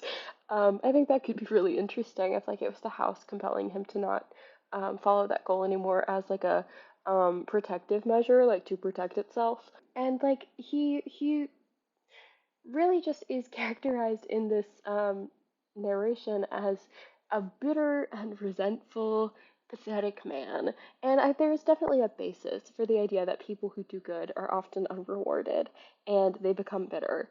But this is a process that happens over time, not in the span of 2 pages at the very end of a 500-page book. Livy also ends the book as a caretaker of the archives. I think she's actually in Dalton's old role. um, Hey, actually, you know what? How is she allowed to do that if she failed the initiation? Who fucking cares? So we have this like circular ending where we are in the same place that we started. It's very clear that the Forum has not won because Nathazai is in this position of power. He is just going to continue upkeeping the archives, and that the cycle is just going to continue. And I like a circular ending for this book. I really do like it because because again, I think that this book is intended to be a tragedy, and in tragedy, of course, like the ending is negative. That's kind of in the name. What this ending says is that the Forum is composed of the same thing that the society is composed of: people. And people want to be great more than they want to be good. The society will continue as always and will have the same problems as always. But this ending doesn't feel satisfying. The institution of the archives has not been questioned in any truly meaningful way, and as it stands, the Forum never felt like a genuine threat to the main 6 characters, and they don't really struggle with the idea of the society or the implication of their roles within it. So the archives being allowed to continue does not feel like the answer to a debate that the book has been having, because the characters haven't been debating it. This isn't the outcome of the Forum versus the society, because that was never really a struggle. So rather than to feel as if we have completed a dangerous and brutal cycle of human greed and selfishness only to start the cycle anew, it feels like we haven't gone anywhere at all. And the book really is trying to make a point about cycles. Nathazai's narration here includes a callback to the illusion of Cassandra, a repeated illusion depicting the repetition of the same events. But that's not really, like, again, I don't really love Cassandra in this context because I don't feel like it totally makes sense. But that's also really not what's going on here. This isn't an inevitable cycle doomed to repeat. It's a flat line continuing with no real threat of being broken. Again, I just have to say I don't love Cassandra because I don't feel that for a couple reasons, but I don't feel that this is about seeing the ending and having to meet it anyway. I feel like this more is the Atlas complex. Final interlude, the acknowledgements.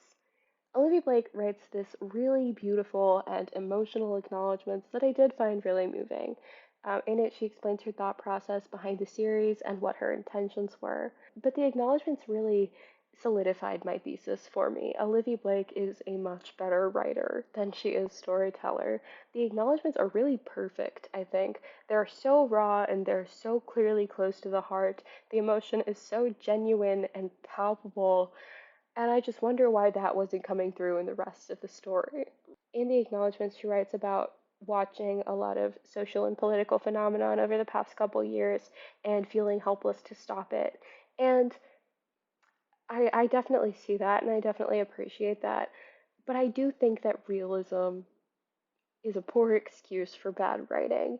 And I've seen this excuse in other forms of media that will go unnamed because I'm scared of the fans, where people say like the end isn't happy because life it doesn't have happy endings, or this character's death is unsatisfying because life is unsatisfying because life doesn't allow for satisfying endings.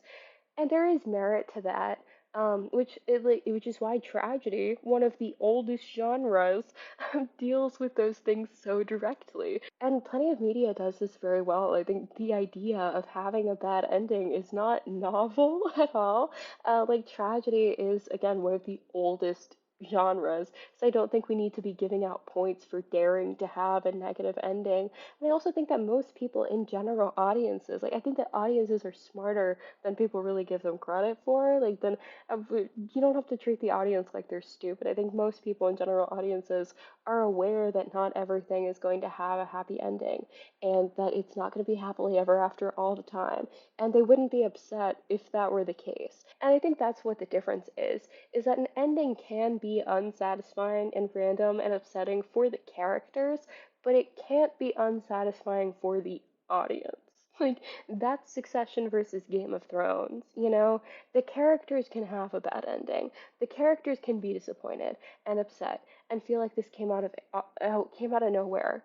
The audience can't. The audience needs a satisfying story. For example, it's pretty upsetting and unsatisfying for Oedipus when he rips his eyeballs out with his fingers, but for the audience, we understand it. It makes sense to us. Like it's upsetting for Hamlet when he gets poisoned before he can decide whether or not to kill his uncle, but the audience still enjoys it.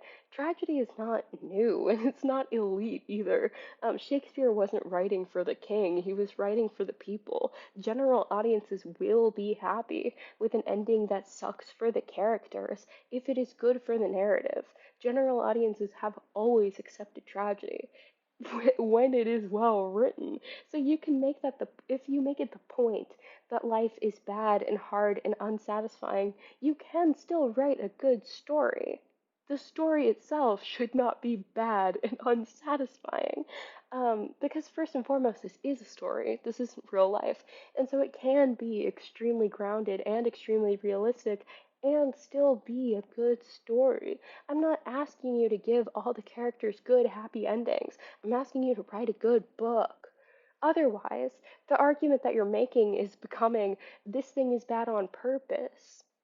In which case, and I think that this excuse that bad things just happen sometimes things don't have a happy ending, is bizarre here because this is 100% the character's fault. Like they fully did this to themselves. Nothing happened to them.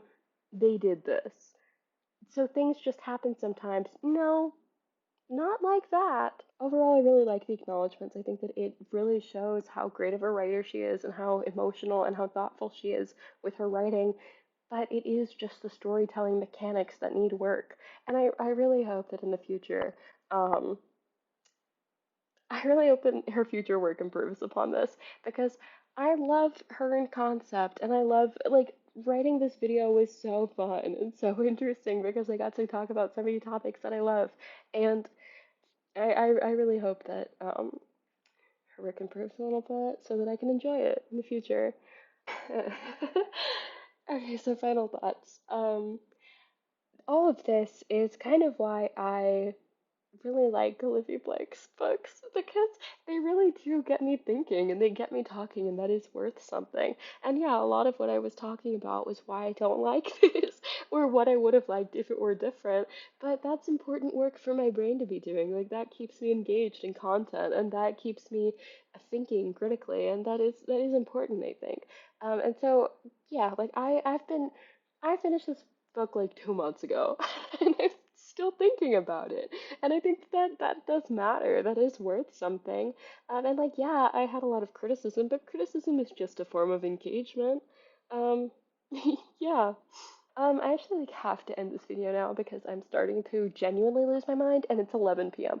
I think I've been filming this for like 6 hours.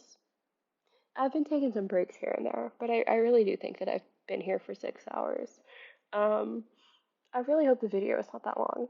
Uh, anyway, thank you guys so much for watching. Like, actually, if you made it to this far in the video, that was for you. Thank you so much. I hope you like and subscribe. It really does help me out. And I will see you in the next one because I have to leave this one. So, goodbye.